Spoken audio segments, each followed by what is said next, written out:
Chapter 4:15.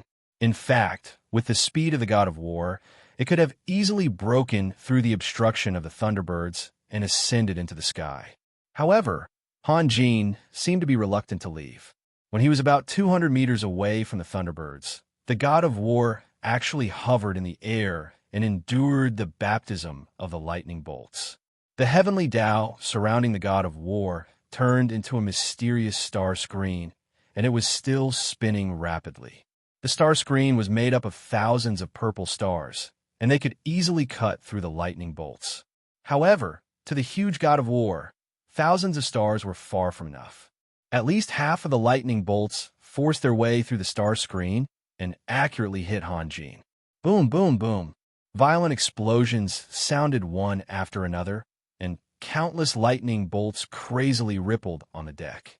Dominguez and Little Gold Lightning's companions were all affected, but both of them had strong resistance, and this level of lightning could not hurt them. At this moment, Han Jin had been completely engulfed by the lightning, as if he would turn into a splatter of flesh and blood in the next moment. However, this next moment seemed to be very long, and no matter how hard the Thunderbird attacked, he was still not knocked down. In the beginning, Dominguez had been worried about Han Jin, but later she realized that the lightning bolts and the electric arcs running around the deck only lasted for a short while. As a Thunder Titan, she was more familiar with the nature of electric elements than most powerful people. The effect of magic shouldn't have disappeared so quickly, which was inconsistent with common sense. To be more precise, the lightning bolts and lightning bolts did not disappear, but were sucked into the depths of the god of war by an invisible force. Feeling the trajectory of the lightning element, Dominguez's face gradually revealed a shocked expression. In the eyes of others, Han Jin was in a very dangerous situation and seemed to have no power to resist. However, in reality, Han Jin was very relaxed. Just like what he had said to Yelena, the god of war was his magical item. If anyone wanted to hurt or kill him, they would first have to destroy the god of war. Furthermore, he had already merged with the spirit gathering array. It was just that the people of this world could not understand the wonders of Taoism.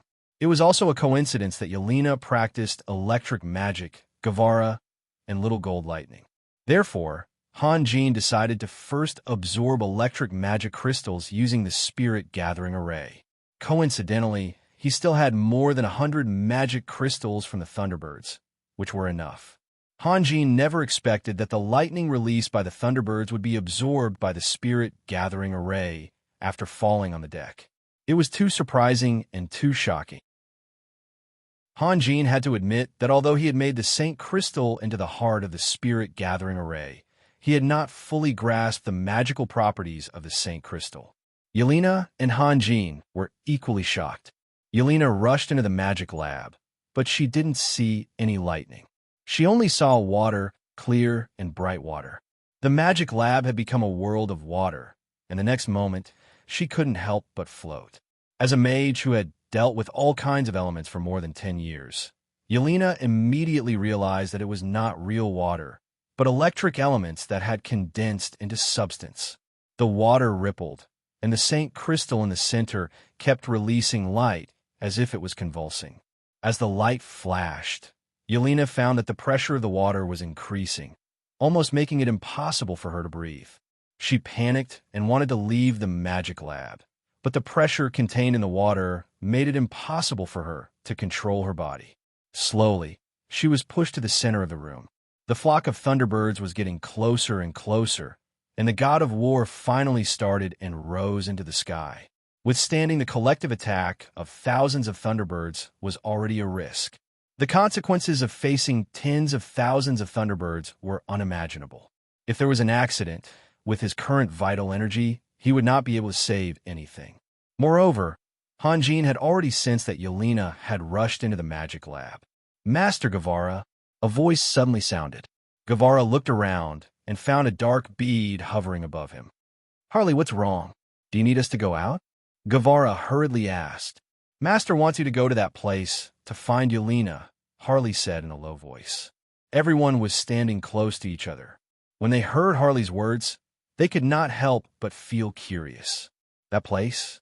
Could it be that there were some secrets on the God of War? Guevara was stunned for a moment, but he immediately reacted. Yelena did not return to her room, but ran to the magic lab. He nodded and did not say anything to the others. He strode downstairs. Majordomo Gale looked at Guevara's back with suspicion. Yelena was really good at keeping her mouth shut.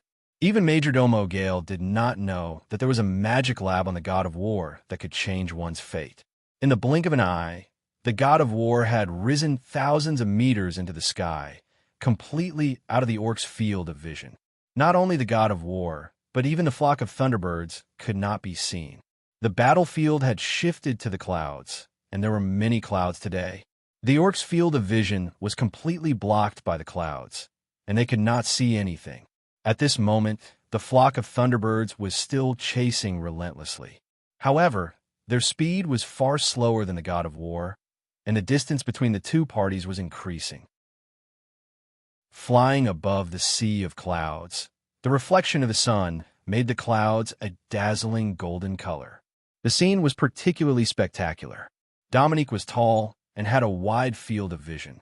When her gaze fell on the golden clouds, she was stunned for a moment and could not move away. For modern people, this kind of scenery was commonplace. Most people who had the opportunity to fly had the opportunity to appreciate it. Although Dominique was strong, she did not have the ability to fly. This was the first time she experienced the unimaginable beauty and magnificence. She could not help but be dazzled and almost forgot about the thunderbirds that were chasing behind her. If the people in the cabin walked up to the deck and saw this scene, except for Guevara, everyone would strongly protest against Hanjin. Why didn't he bring everyone up to the sky earlier to broaden their horizons? Of course, this kind of excitement was only temporary. After seeing it once or twice, it would not be a big deal.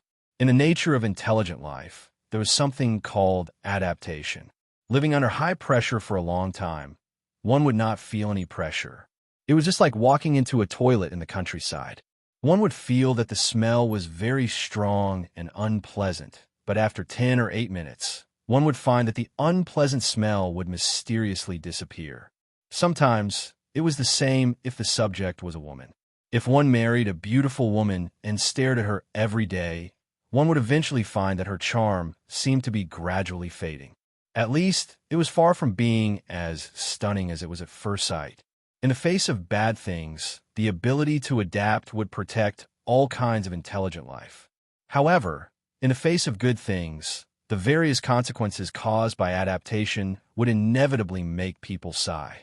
Just as the flock of thunderbirds was about to give up, the God of War suddenly stopped climbing. It pierced through the clouds diagonally and appeared in the sight of the orcs in a moment. Upon seeing this, the flock of thunderbirds immediately caught up. Streaks of lightning tore through the sky and the clouds and continuously fell on the God of War. However, although the number of thunderbirds was astonishing, because of the distance and the obstruction of their companions, they could not achieve 10,000 lightning strikes at once.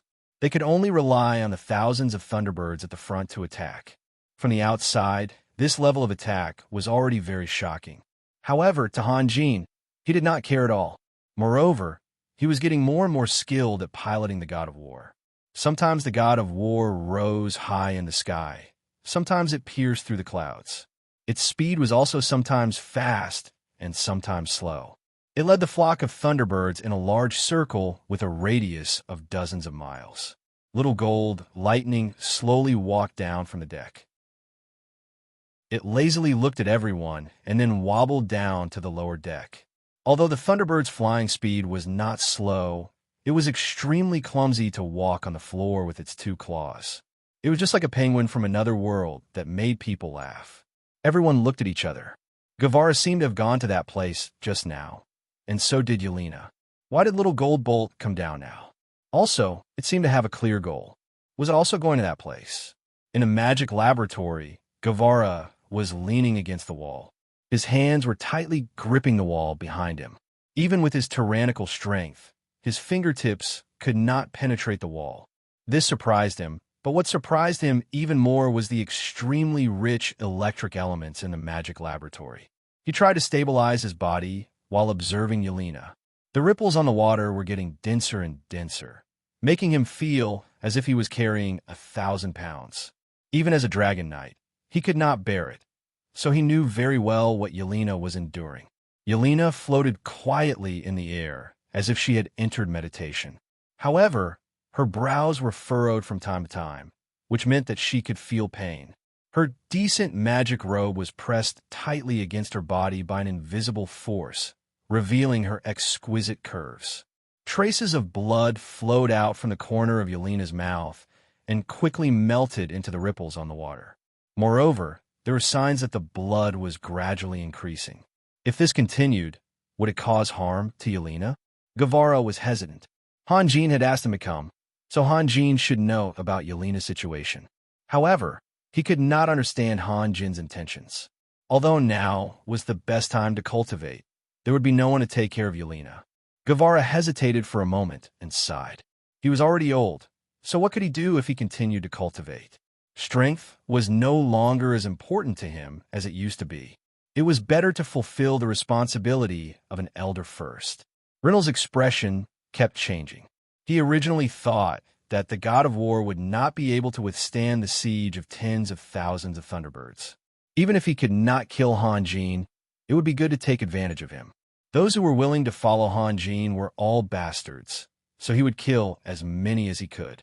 Unfortunately, reality did not change with one's will. Seeing the god of war flying up and down in the clouds with ease, this was no longer a battle, but a game. Rinal clenched his fists. No matter what, today he would let Raphael have a taste of his power. Theodore, Rinal shouted. King, you called for me? The new great shaman, Theodore, turned his head and looked at Rinal. In fact, Theodore's strength was far inferior to Yuridin, who had died in Wild Willow City.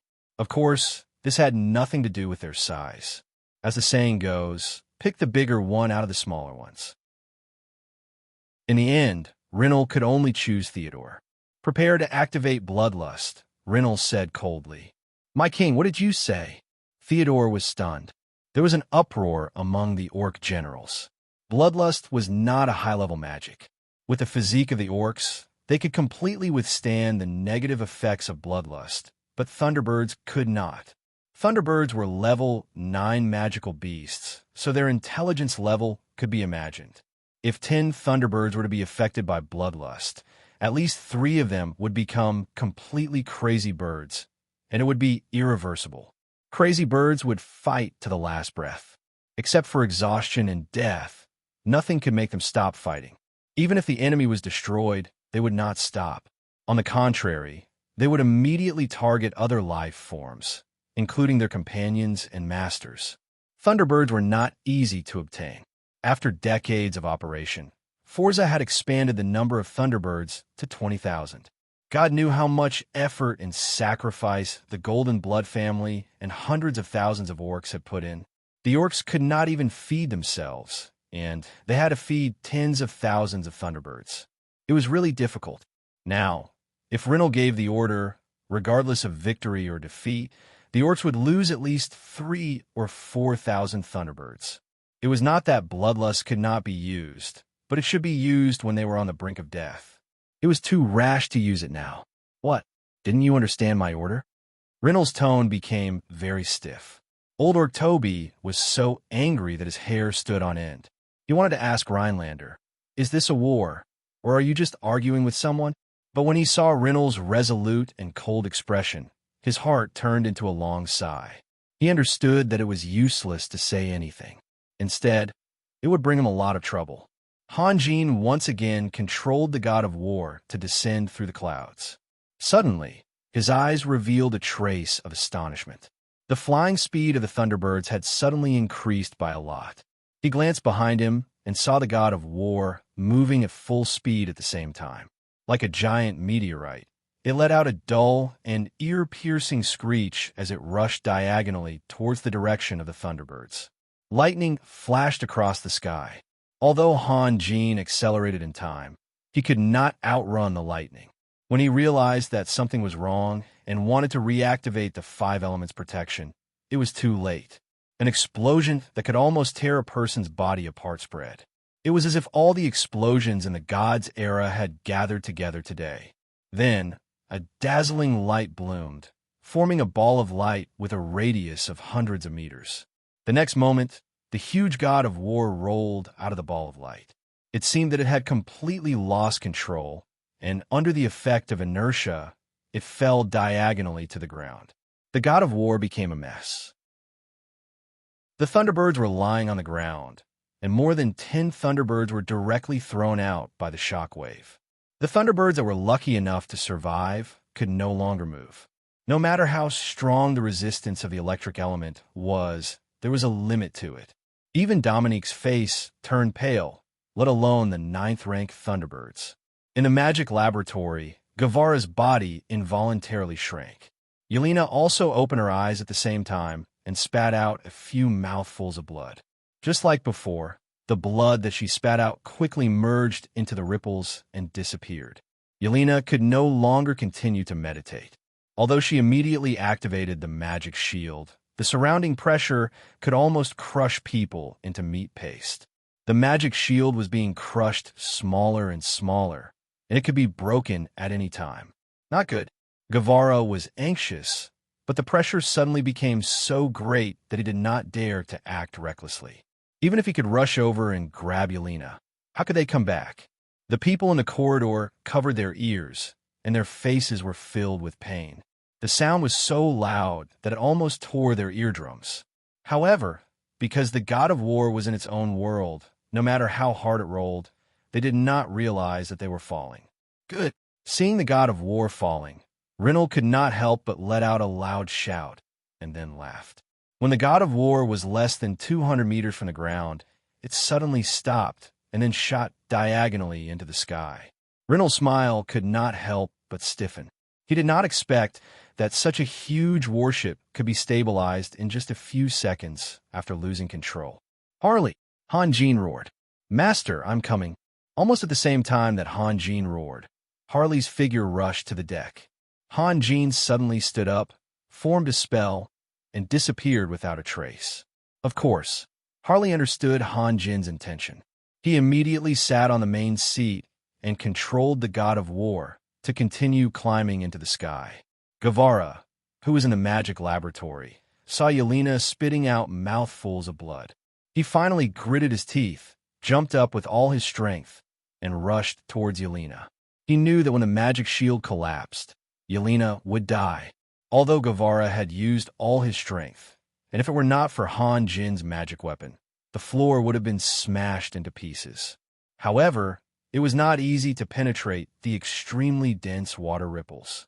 Guevara was like a slow-motion scene in a movie, slowly approaching Yelena. His speed was getting slower and slower, and when he was less than 2 meters away from Yelena, his movements gradually became stagnant. He tried to reach out his hand, but it was only a few inches away from touching Yelena, but these few inches were so close yet so far away. Although he knew that his body was still moving, this was completely caused by the pressure of the water ripples. At this speed, by the time he grabbed Yelena, she would have been crushed into a bloody pulp. No! Guevara let out an unwilling roar, and the veins on his forehead bulged. However, his body was completely suspended in the air, and he could not exert any strength at all. Yelena heard Guevara's roar and slowly glanced at Guevara. Then, she smiled at Guevara and lowered her eyes. However, she did not give up. The light of the magic shield became dimmer and dimmer. It was constantly distorted, but it still did not collapse. The look in Yelena's eyes was very familiar to Guevara, but it was also very strange. He could not help but be stunned. The former was because he had seen similar looks in many people, and the latter was because Yelena should not have this kind of look. When she was very young, in order to receive her father's praise, Yelena used all her energy to learn magic. In the end, she surpassed most of her peers, and then she fell in love with Han Jin. She wanted to capture Han Jin's heart, and she wanted to be by Han Jin's side. In the end, she succeeded. She got what she wanted, so what was left? It was protection. She wanted to protect her happiness, and she would not allow anyone or anything to take it away from her. The determination in Yelena's eyes could even make Guevara's heart tremble. Chapter 416. After the defeat of the first battle, the orcs changed their attitude immediately. They just let the god of war fly around Byte City and turn a blind eye to it. The lack of air control was the biggest weakness of the orcs. Although Rinel had only sent out half of his Thunderbirds to participate in the battle, he still had more than 10,000 Thunderbirds in his hands. However, he did not dare to risk losing all of his air control and start another battle. Rinel was also a general who had walked out of blood and fire. He understood the significance of an army. It was not only about what enemies they could kill and how many enemies they could kill. Sometimes, as long as the army existed, it would become a huge deterrent force and make the enemy fearful. Therefore, he could not take the risk again. The orcs became honest. Hanjin did not take advantage of the situation. He had something to digest. The next day, when the sun slowly rose above their heads, the army of the elves and the army of the Holy Crown City finally arrived. They set up a camp more than 40 miles away from Byte City. After finishing their work, Gao Bin and Sunir walked to the god of war in front of them. It was the first time for the two armies to cooperate in a battle. There were too many details to be coordinated.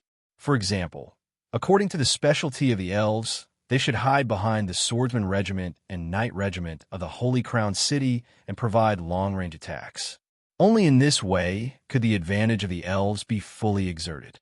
However, because of the mistakes of Angela and Prudence, many soldiers were hostile to the elves. They would think, why should I fight in the front while the elf can hide in a safe place? This kind of mentality would not have a big influence in normal times. However, on the battlefield, it would definitely weaken the morale of the soldiers.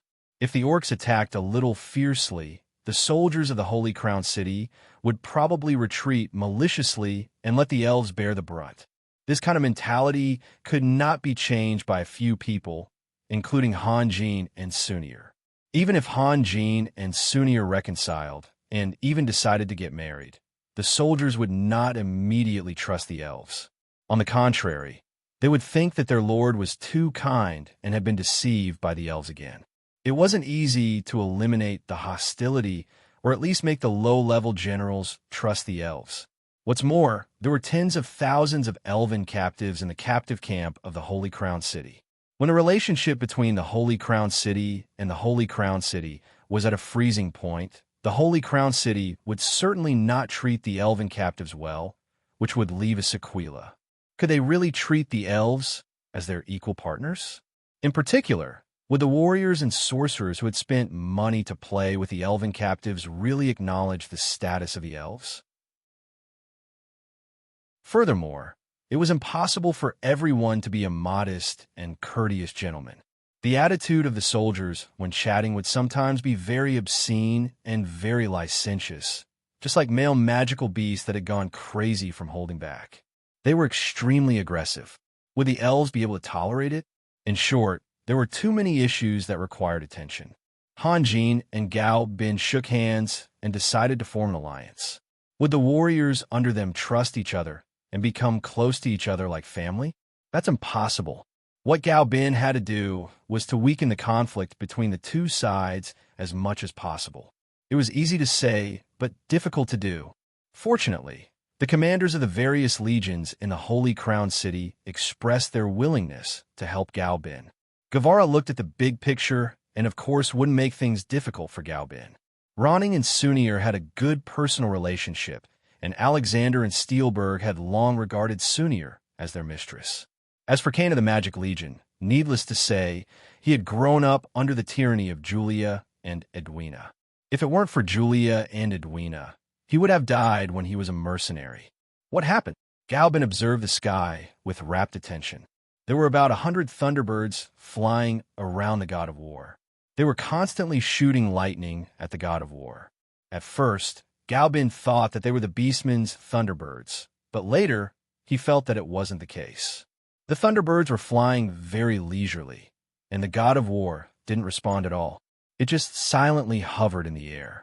If it was a real battle, with the temperament of the people on the ship, it was impossible for them to not fight back.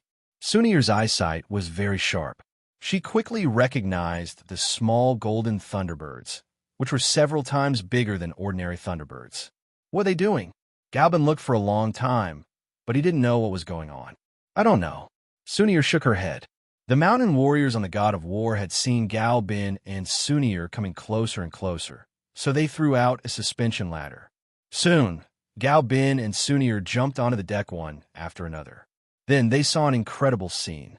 Harley was sitting on the main seat, and those lightning bolts bombarded his body one after another.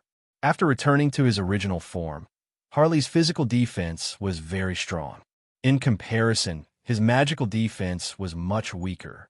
When he was dealing with the ghosts created by Hanjin, Morrison's waved his greatsword for a long time, but he couldn't hurt the ghosts at all. On the other hand, Sasu casually released a spell and displayed great power. Harley's attributes were about the same as the ghosts. Although his strength was much stronger than the ordinary ghosts, the lightning bolts released by the Thunderbirds still caused him to feel waves of pain. His skull kept twisting into all kinds of strange shapes, and his body trembled violently. The first person to see the siblings, Dominique, smiled and nodded. Sunir also smiled back, and then turned her gaze to Harley. Harley, what did you do wrong? No. Harley's voice was filled with grief and indignation. No. If you didn't, would Raphael punish you like this? Sunir obviously didn't believe it. At this moment, a strong wind blew past, and a bolt of lightning struck Harley's skull. Little gold lightning spiraled down and landed beside Sunir. He put his sharp beak on Sunir's shoulder and rubbed it affectionately. All right. Sunir smiled and reached out her hand, lightly patting Gold Lightning's chest a few times. You motherf asterisk cur. Harley's eyes glowed red, and he actually cursed. This proved that he was in a bad mood. Little Gold Lightning tilted his head and curiously looked at the undead that used to jump around in front of him and point fingers at him. At this moment, his eyes were very human, and he was obviously telling Harley that this was fun, too fun. Harley's counterattack was very weak. Even if he cursed Gold Lightning's 8 generations of ancestors, Gold Lightning wouldn't care, because he couldn't understand at all. Sunir, come. Morrison smiled and waved his hand. No one stood up to greet the brother and sister. At most, they nodded and smiled. But Galbin's heart was like a mirror. This was a good sign. If they were polite, the alliance between them would be meaningless. Why are you smiling so happily? Sunir said as she walked over. Did Sylvia send you a letter? Her? Morrison's face fell. Can you not mention her? There were a total of 5 people sitting at Morrison's table. Other than Morrison's, there were Leger, Leslie, and Lorraine. Seeing Sunir walk over, Leslie and Lorraine stood up at the same time, nodded politely to Sunir, and then walked down the deck. Galbin's judgment was not wrong. Many times, politeness often meant estrangement, vigilance, distrust, and disgust. No matter what they thought of Sunir, and no matter whether Sunir could be together with Hanjin in the end, they definitely wouldn't rush to express their attitude before Yelena did. Sorry to disturb you. Sunir smiled bitterly. Her eyes swept over Leslie and Lorraine's backs, then fell on Sasu and Leger. In fact, her situation was worse than Galbin's. Sunir had a strong self-esteem. She didn't want to admit that she was a failure. Although the failure had nothing to do with her and was completely someone else's fault, she had to bear the consequences. Disturb? Sunir, what's wrong with you? Sasu frowned. Sasu and Leger weren't people who valued sex over friendship. When Leslie and Lorraine left, their eyes never looked at the 2 girls, but stayed on Sunir so that she wouldn't feel neglected. Of course, this depended on who it was.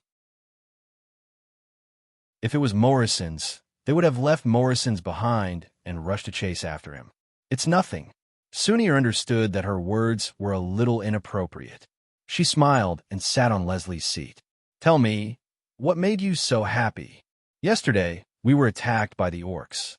Hee, there were almost 10,000 Thunderbirds. That scene was really spectacular. Morrison's laughed. 10,000 Thunderbirds? Sunir was shocked. She quickly glanced around and found that everyone was in a good mood. She was relieved. No one was hurt, right? No. Morrison's shook his head. That's good. The situation at that time should have been very dangerous. Sasu said slowly. He was a little uncertain. Otherwise, Raphael wouldn't have let us all hide in the cabin. How is he? Sunir hurriedly asked. What do you think? Who can hurt him?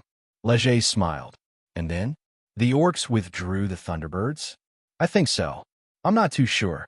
At that time, only Raphael and Dominique were outside. Sasu said, Sunir, do you know how many Thunderbirds we killed? Morrison's hurriedly interrupted. How many? More than 3,000. Ha.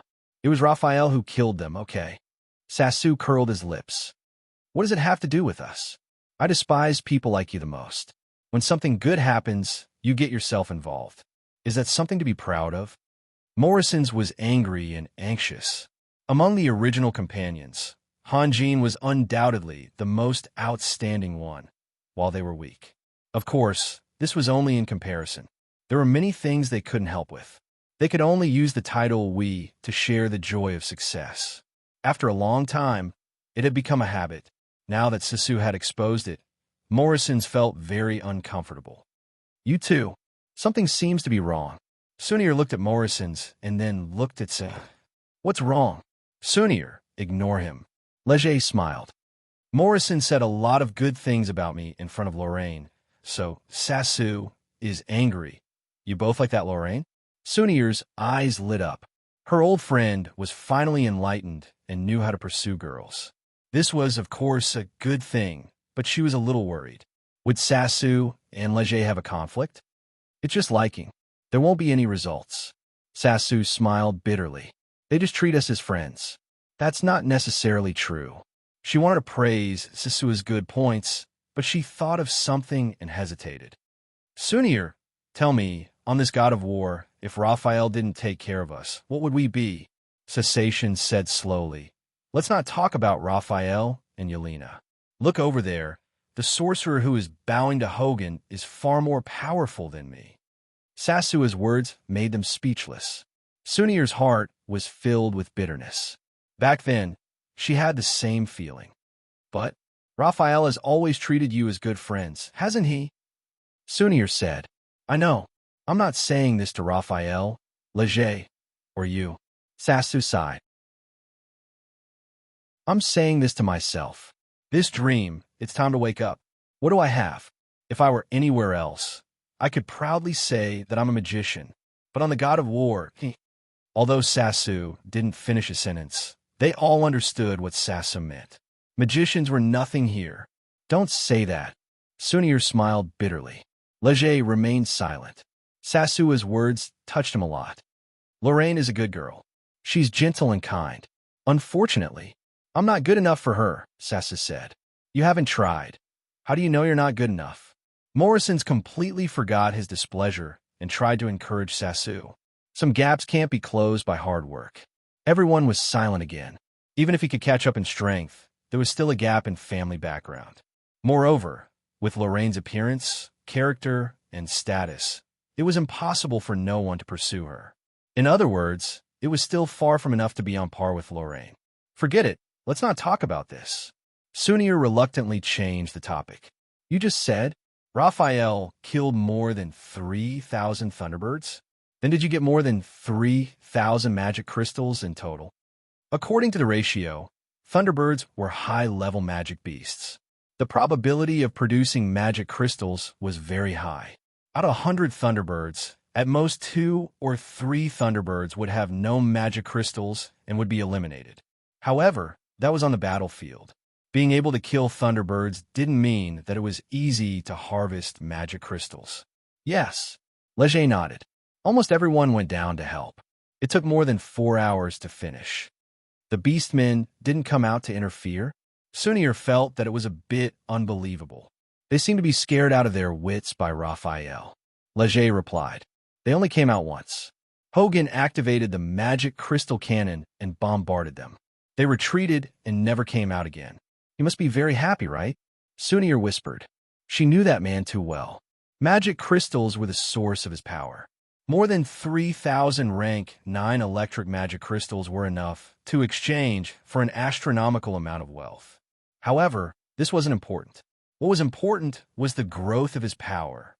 Yes, Morrison's University said casually. Raphael said that his spiritual power had just reached the 9th level. The Thunderbird magic crystals would be very useful to him. However, I don't understand. Can spiritual power be divided into different levels? Others can't do it, but he can. Sunir said slowly. What else did he say?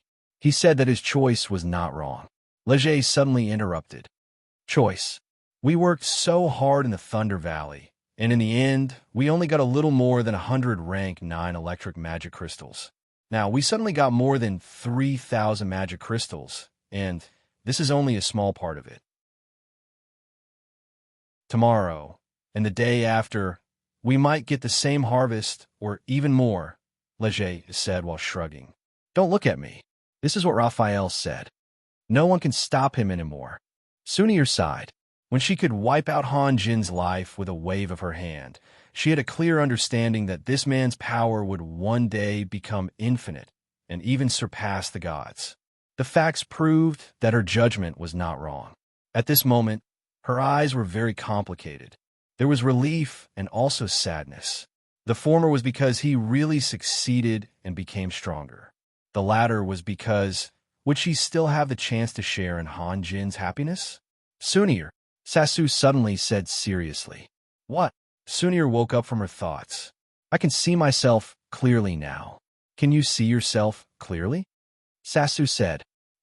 Sunir knew what Sasu wanted to say, and couldn't help but feel flustered.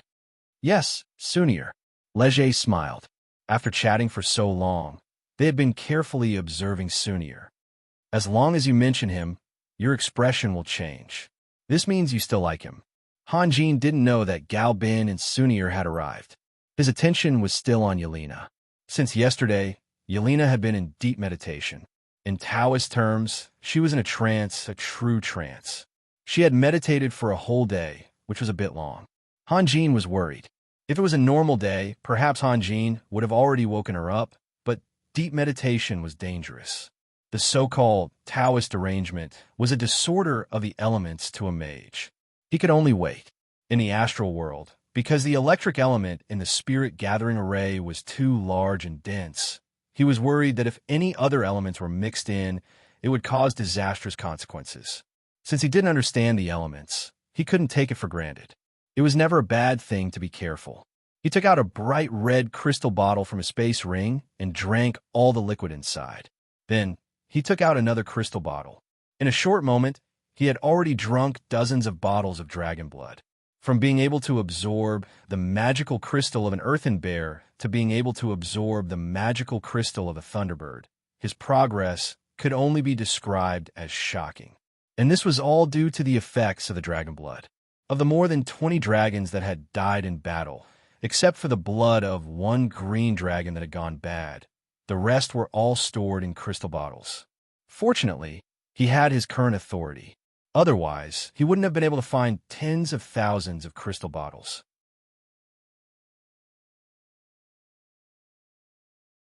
Chapter 417. Yelena, who was floating in the air, opened her eyes little by little. Han Jin was stunned because Yelena's eyes had turned silver white, just like Dominguez's when she was in a berserk state. However, when Dominguez released the power of thunder, the silver light in her eyes would become brighter and brighter, while the light in Yelena's eyes would become dimmer and dimmer. After a moment, Yelena had returned to normal. Her eyes slowly swept over Han Jin, but it was as if she didn't see Han Jin. There was no change in her eyes. Then, she slowly turned to the side, lowered her eyes, and let her body continue to float. Han Jin raised his eyebrows slightly. Something was wrong with Yelena's expression. Was it because she had meditated for too long that her consciousness was still not clear? After a while, Yelena took out her magic staff from her space ring. Seeing that the situation was not good, Han Jin hurriedly rushed into the spirit gathering formation. As the creator of the formation, he was very little affected by the formation. In an instant, he rushed to Yelena's side and grabbed her hand tightly. Only then did Yelena react. She stared blankly at Han Jin. Han Jin cast a spell and dragged Yelena towards the wall. The next moment, the two of them passed through the wall and arrived at the corridor. Yelena, what's wrong? Hanjin asked in a concerned tone. I seem to have figured out the mystery of overlapping magic. Yelena was a little uncertain. In fact, completely separating the spiritual power was just a small skill. It was like drawing a circle with one hand and a square with the other. In the beginning, it was impossible to draw well, but as long as you persevered, you would suddenly grasp the trick. The strange thing was that this skill did not get better and better. There was a watershed in the middle. Before the watershed, the drawing would be a mess. After the watershed, the drawing would be neat and tidy, and there would be no problems to pick out. Yelena had been in deep meditation for the whole day, and her magic shield had never been interrupted. After dozens of hours of hard work, she had crossed the watershed. Of course, if it weren't for Jed's selfless teaching, crossing the watershed would have been meaningless. Now, Yelena was truly enlightened. Overlapping magic. Hanjin paused. Jed's overlapping magic. Yes. Yelena nodded slowly. Then, she broke free from Hanjin's hand, took a few steps forward, and turned around. Don't move. What are you going to do? Hanjin asked. Yelena was using her actions to answer Hanjin. She chanted a spell, then pointed her magic staff at Hanjin, and a bolt of lightning struck him in the chest. Hanjin was not an obedient child. It was the instinct of all professionals to react immediately to an attack. Moreover, Hanjin's defense was not very strong. He relied on his body movement, which was not inferior to that of the Abyss demons, to be able to defeat strong enemies time and time again. Seeing that the lightning was about to hit him, he reflexively stretched out his right hand and blocked in front of his chest. The lightning hit Hanjin's palm and immediately turned into chaotic flows of elements, splashing onto the floor, the wall, and then turning into flashes of electric arcs. Hanjin's expression slightly changed, and then he slowly shook his head. This was too abnormal. Using the holy crystal as the core of the spirit gathering array was too crazy. Even this kind of electric arc could be absorbed. In other words, not only Yelena, but all the mages in the Magic Legion could join the game and attack the god of war with little gold lightning and the rest. Other elements had not been tried, but at least the electric element had become an inexhaustible source of energy. Yelena raised her magic staff again and began to chant a spell. This time, the chanting time was longer than before. Then, she waved her magic staff forward, and another bolt of lightning struck Hanjin's chest. The lightning fell on Hanjin's palm, and a miracle happened. The lightning did not turn into splashing elemental turbulence. After it exploded, it suddenly formed an electric net and rushed towards Hanjin. Hanjin was still thinking about the holy crystal and was not in the right state. By the time he wanted to release the shrinking spell to escape, it was already too late. The electric net wrapped around his body mercilessly, and the electric element's unique paralyzing ability took effect at the same time. Hanjin's body was involuntarily turned into a statue, and he could no longer move.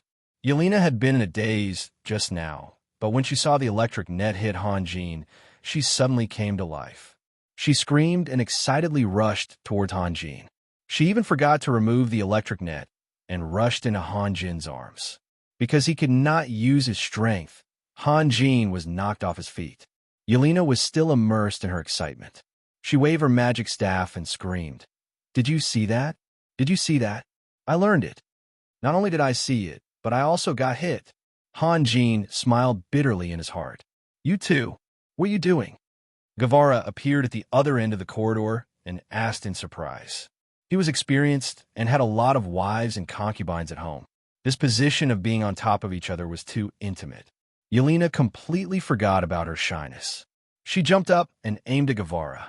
She raised her hand and shot out a bolt of lightning. Her attack was much more skillful than the previous two times. She did not chant any spells, and it was an instant attack. Guevara was much more gentlemanly than Hanjin. He was originally a knight, and a knight who had mastered the lightning fighting technique. This kind of lightning could only tickle him and was not harmful at all. Therefore, he did not move and let the lightning hit his chest. Hanjin sat up with a smile in his eyes. He knew that Guevara would definitely not be able to avoid the next mutation. Boom! After the lightning hit Guevara's chest, it suddenly spread out and formed an electric net, firmly wrapping Guevara in it. Guevara's body stiffened for a moment. Then he shook hard and broke free from the electric net. His face was full of shock. Overlapping magic. Yes. Yelena nodded vigorously. Amazing. Amazing, Guevara exclaimed. He had rich battle experience and immediately judged the power of the two spells overlapping. The electric net was a very troublesome spell, especially for close combat professionals. However, it had a fatal weakness, which was that it was too slow. A real professional could use speed to escape from the range of the electric net. Excluding the curse-type spells that directly affected the target, the speed of the lightning spell was undeniably the fastest spell. Yelena had overlapped these two spells and greatly increased the power of the electric net. Almost every attack was accurate. Who would dare to say that they could definitely avoid the lightning attack? Yelena turned her head and looked at Hanjin with a smile. To her, Hanjin's praise was the most precious thing. Amazing. Hanjin certainly would not be stingy with his praise. Yelena, I think even Grand Duke Solomon could not avoid your overlapping magic. Yelena beamed with joy. All right, Galbin and Sunir are here. They are waiting for you outside. Guevara remembered his purpose. Really? Hanjin paused. Let's go. You guys go ahead. I will clean up first. Yelena glanced at Hanjin from the corner of her eyes. She knew that if she could be intimate with Sunir, Hanjin would be very happy. However, she just could not do it. Thinking of her mother, Tiffany, and the aunties, she had doubts about her mother for the first time. Could they really be harmonious? Without any conflicts? Okay. Hanjin nodded. He did not force Yelena. When Hanjin stepped onto the deck, Sunir's eyes immediately drifted over. However, she forced herself to look back and stared blankly at the table. Sunir was very competitive. Under normal circumstances, when two competitive people were together, all kinds of tragedies would occur. Neither of them wanted to bow down to the other, and the conflicts would only get deeper and deeper. In the end, it would get out of hand. However, Hanjin had already made up his mind. If he wanted to start over with Sunir, he could only use the method of coaxing and pestering. As for his face, he did not care at all. Hanjin smiled at Galbin and slowly walked towards Sunir. Although Sunir forced herself not to look at Hanjin, her pointy ears perked up to listen to Hanjin's movements. However, when Hanjin walked directly toward her, she began to panic again. Cough! Leger slowly stood up. Seeing that Morrison's was still in his seat, he unceremoniously tugged at Morrison's. Morrison's looked up at Leger. Leger gave him a fierce look. Only then did Morrison's react. The three of them slowly left their seats and found another table to sit down at. Hanjin sat in the seat that Morrison's gave up. He glanced around and said softly, Sunir, you are getting thinner and thinner. I've been very busy these days. I haven't had time to rest. Sunir smiled. Although we are still very young, we still have to pay attention to the balance between work and rest. Hanjin's words were not very meaningful. However, he did not know what else to say. Sunir tilted her head and smiled again. However, she did not speak. Her eyes that were always filled with gentleness in the past were now filled with heartbreaking sadness. It was as if she was asking Hanjin, is this the only thing we can talk about? Yesterday, we had a battle with the Thunderbirds of the Orcs. Do you know how many magic crystals we got? Hanjin laughed. How many? Sunir asked. In fact, she had already heard about it from Morrison's. However, now that Hanjin was acting like a child, she did not want to affect Hanjin's mood. More than 3,000 grade 9 magic crystals, and I can already. Hanjin paused for a moment. Be careful. Sunir smiled. I know you can eat a lot, but you can't burst your stomach. Don't worry, I won't make the same mistake as before. Hanjin said, do you still remember our first time? Hanjin was talking about when he first absorbed the energy of the black raven magic crystals. He was affected by the dark element and had a conflict with Sunir. In the end, Sunir crushed one of his legs. However, It was at that time that Sunir knew his secret, and the relationship between the two gradually began to change. Of course, how could I forget? Sunir sighed softly. Ugh. Morrison's could not help but spit out the tea in his mouth. He exclaimed in shock. First time, they deliberately sat not far away so that they could eavesdrop on some secrets without disturbing Hanjin and Sunir. However, Hanjin's words were too shocking. What happened in the past was not important, but Hanjin should not have said first time. Can you guys go away? Hanjin frowned. No problem, no problem. Moxink smiled apologetically. He had gone too far just now. If Sunir became angry out of shame, he would have to take the responsibility. After the three of them walked away, Hanjin's gaze returned to Sunir. Sunir's face was slightly red. She knew that Morrisons had misunderstood, but she could not explain herself. She could only remain silent. Hanjin's gaze finally landed on Sunir's outstretched fingers. He could not remember how many nights he had held this pair of hands and walked around, chatting and laughing. It was fine if he did not say anything, as long as he could hold this pair of hands. In the past, this pair of hands was protecting him, making him feel warm and considerate. Later, he no longer needed protection, but he still wanted to protect this pair of hands. He wanted to protect the owner of this pair of hands. Perhaps he wanted to repay her. Perhaps there was no other reason, but he simply liked her. Now, Sunir was less than 2 feet away from him. As long as he reached out his hand, he would be able to feel the warmth of the past again. However, there was a barrier between them. It was so close, yet so far away. Let's go down and take a walk, Hanjin suddenly said. Okay. Sunir also wanted to leave, so she quickly agreed. The two of them slowly stood up and walked to the side of the ship. Seeing this, Galvin wanted to say something, but he paused. In the end, he fell silent. His main purpose of coming here was to confirm the plan for tomorrow, but sometimes he was not a qualified commander. At least not now. The war was important, and the future of the elves was more important. However, compared to his sister, both of them had to give way. He could not bear to disturb Sunir. Hanjin cast a spell, and a purple nebula shot out. It condensed into a vague, giant sword in the air. Then, Hanjin reached out his hand to Sunir. So beautiful, Sunir murmured. The purple nebula was so beautiful that even the noon sun could not hide it. The vague giant sword gave people a feeling that it was illusory. This is a new magic tool you made. Yes. Hanjin nodded. His hand was still there, waiting for Sunir's response. This was a popular gesture among the nobles. No matter how much they hated each other, they could not avoid this gesture. If one wanted to step on Hanjin's magic tool, they could not avoid being pulled by Hanjin.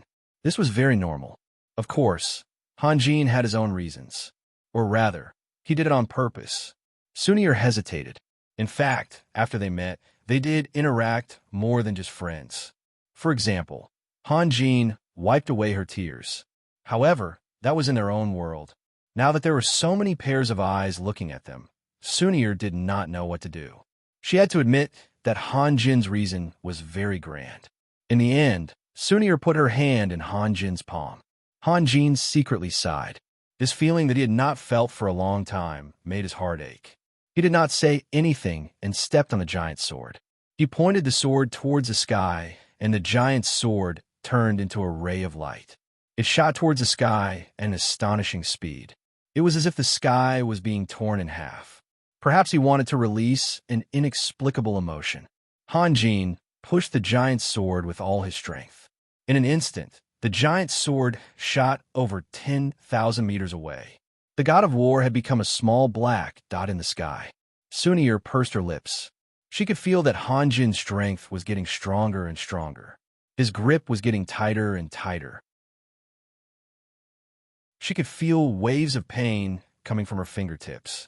However, compared to the pain in her heart, the physical pain was nothing. She let Hanjin carry her and fly through the sky. The scene was almost exactly the same as before. At that time, they were also holding hands. The only difference was that there was no joy in their hearts. The giant sword turned into a nimble, flying dragon. It flew through the sky at high speed. The ground became a huge chessboard. Wheat fields, winding rivers, and steamed bun-like hills flew past under their feet. Hanjin did not say anything. He only flew forward quickly. It was as if he wanted to fly to the end of the world. Sunir also did not say anything. In fact, she also hoped that Hanjin could continue flying. She hoped that he could stay away from all the disputes and responsibilities. She hoped that he could find a quiet paradise and relive the past. However, she knew that this was impossible. Besides her, Hanjin still had many things that he could not let go of. What about her? Could she really forget her brother? Could she really forget about the declining elf race? After flying for an unknown distance, Hanjin suddenly dropped the sword light and flew toward a mirror-like pond. When they were less than 10 meters away from the surface of the pond, he made an incantation and the giant sword shrunk rapidly. Then, Hanjin tiptoed on the sword light, and the sword light suddenly turned into countless splashing purple star clusters. Hanjin held Sunir's hand and landed steadily on the edge of the pond. "You're improving faster and faster," Sunir said softly. Hanjin's new magic tool could fly much faster than before. Moreover, Hanjin's movements when controlling the magic tool were much more skillful than before. Sunir, Hanjin did not want to talk about this boring topic. Hanjin wanted to say something, but stopped. "What do you want to say?" Sunir asked in a panic. "Come back, okay?" At this moment, Hanjin had a pleading look in his eyes. No matter how powerful he had become, he was now just an ordinary man who wanted to make up for his mistakes and win back his partner. Everyone misses you. If Sunir continued to stay with the elves, it would be difficult for their relationship to change. Their relationship would remain lukewarm. Only when Sunir returned to the god of war would he have a chance to change it. "What about Yelena?" Sunir smiled. "If you do this, you will hurt her. She is her, and you are you," Hanjin said slowly. "I just want to ask you come back, okay? This is very unfair to her, and it is also unfair to me." "You really don't want to?" Hanjin's eyes revealed an unconcealable pain. Just as Hanjin had said before, when Hanjin was in pain, Sunir would also be in pain. She bit her lips. "I'm doing this for your own good."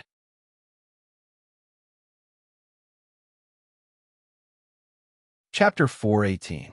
Under the cover of the night, teams of orcs left Bite City from all directions and quietly gathered in the wilderness, forming a torrent that covered the mountains and the plains. Finally, they rushed to the southeast of Bite City. There was a moon, stars, and dark clouds today.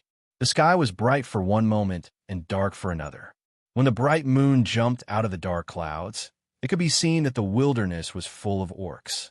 In addition to professional elite warriors, there were also a large number of female orcs and even many little orcs. The latter two were holding a variety of weapons, including the standard weapons issued by their leaders and their own sticks. Some of the little orcs were holding longbows that didn't match their height. This was a part of Lionel's military reform. In the past, due to the limited conditions, the orcs didn't have the ability to launch long-range attacks, so they could only rely on the protection of mountain giants and thunderbirds. However, it didn't mean that they wouldn't in the future. The orcs suddenly launched an attack on the elves and seized a large number of supplies, including many strong bows stored by the elves. Lionel distributed the strong bows to some weak children and asked them to start practicing archery. However, all the reforms needed some time to see the results. It was ridiculous to send the little archers to the battlefield now. The war between the orcs and the elves had only lasted for more than a month. What could they do in a month? More than 30 behemoths were divided into two teams. More than 600 mountain giants and thousands of shamans were also divided into two teams. Gradually, all the orcs left Bite City, which had become an empty city. This was not a night attack, but a desperate battle. An entire race was going all out. When the army of the Holy Crown City joined the elves, Lionel sent more than 1,000 Thunderbirds to scout the military camp of Hanjin and Gao Bin at the risk of danger. He suddenly found that the army of the Holy Crown City and the elves was much weaker than he had expected. The total military strength was far less than that of the orcs. This should be a good thing.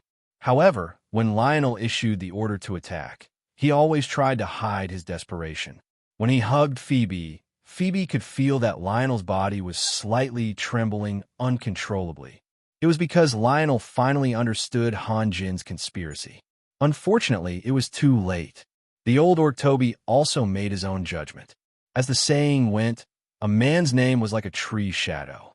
Han Jin's reputation was too well known, and the orcs didn't have the chance to know about Han Jin's background. They only thought that the Riptide and the mountain core of the Holy Crown City must have a large number of senior professionals. Otherwise, Han Jin couldn't eliminate Zagund and occupy the Holy Crown City in one night. Unfortunately, the battle strength of the army of the Holy Crown City was very weak. Han Jin's strength lay in his high-end forces. If the god of war left the battlefield, the army of the Holy Crown City could not even defeat the elves, let alone the orcs.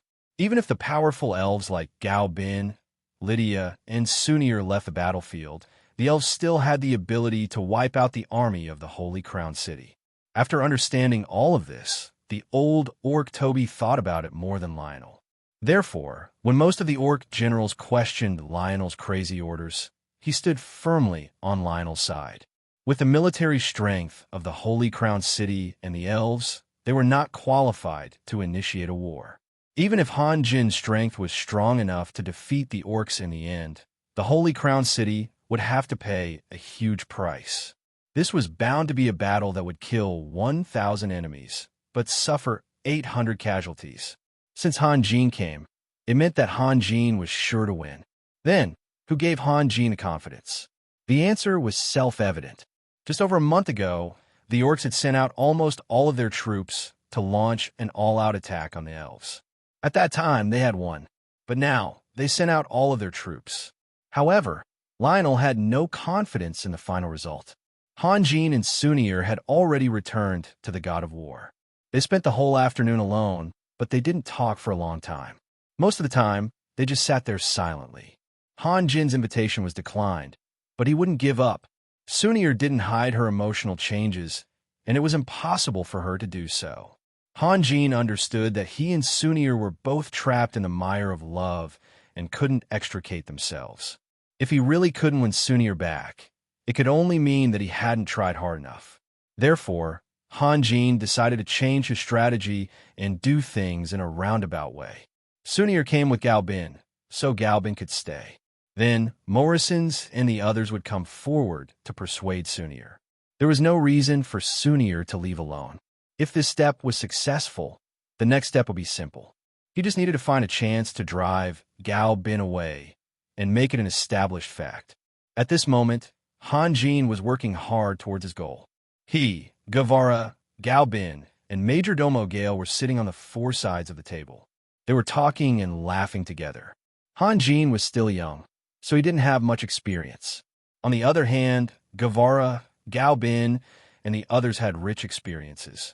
Any random paragraph would be a fascinating story. While they were talking happily, Gao Bin suddenly raised his head and glanced around in astonishment.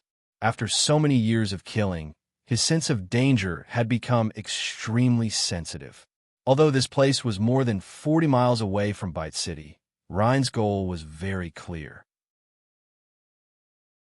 He wanted to kill Han Jin and Gao Bin, so that he could force his way out and stay away from the terrible enemies. The old orc Toby and the hundreds of orc generals were also thinking the same thing. Kill all the humans. Kill all the elves. This was Ryan's battle cry. The resentment and will of countless orcs crossed the space in an inexplicable way and touched Gao Bin's heartstrings. Han Jin suddenly stood up and shouted, "Hogan!" He faintly sensed that a fierce atmosphere was spreading from the northwest. "Master, you called for me?" Hogan hurriedly ran out from the bottom of the stairs. "You take a few sorcerers and go that way." Han Jin pointed to the northwest. "Yes, master," Hogan replied. Then he selected a few sorcerers who were on night duty and released the levitation spell. They flew into the air one after another, forming a fan shape and flying to the northwest. Less than a minute after Hogan left, a bright red fire column suddenly appeared in the distance, and then turned into a sputtering flame tongue. In everyone's eyes, the flame tongue gathered together and finally turned into a giant firebird that seemed to be singing with its neck stretched out. It was the immortal bird. Then, waves of indescribable majestic mana fluctuations came from the distance. The mana fluctuations were very strange, complex, and uniform. It was as if thousands of bees were flapping their wings at the same frequency. The immortal bird, Gaobin, was stunned and immediately glanced at Han Jin. Others could be ignorant, but he couldn't because he had an unshirkable responsibility. He must have a good understanding of the surrounding forces. Seeing the magic signal turn into the shape of the immortal bird, he immediately thought of the capital of elements. Grand Duke Solomon really came? Grand Duke Solomon didn't come. Only the Magician Legion of the capital of elements came. Han Jin whispered, "The immortal bird legion." Morrison's and the others were silent and looked at Han Jin blankly. Of course, they had heard of the immortal bird legion, but they didn't expect Han Jin to be so influential that he could lend the immortal bird legion. If Grand Duke Solomon was the soul of the capital of elements, then the immortal bird legion was the pillar of the capital of elements. Han Jin also had a lot of magicians.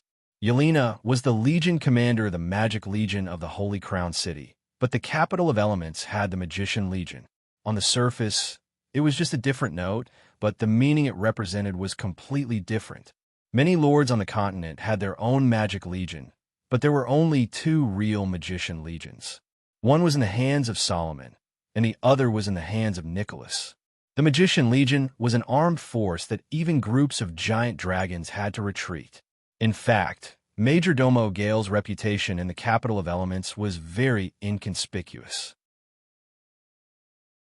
Of course, this had nothing to do with his strength, but the main reason was that the nature of his work was somewhat special.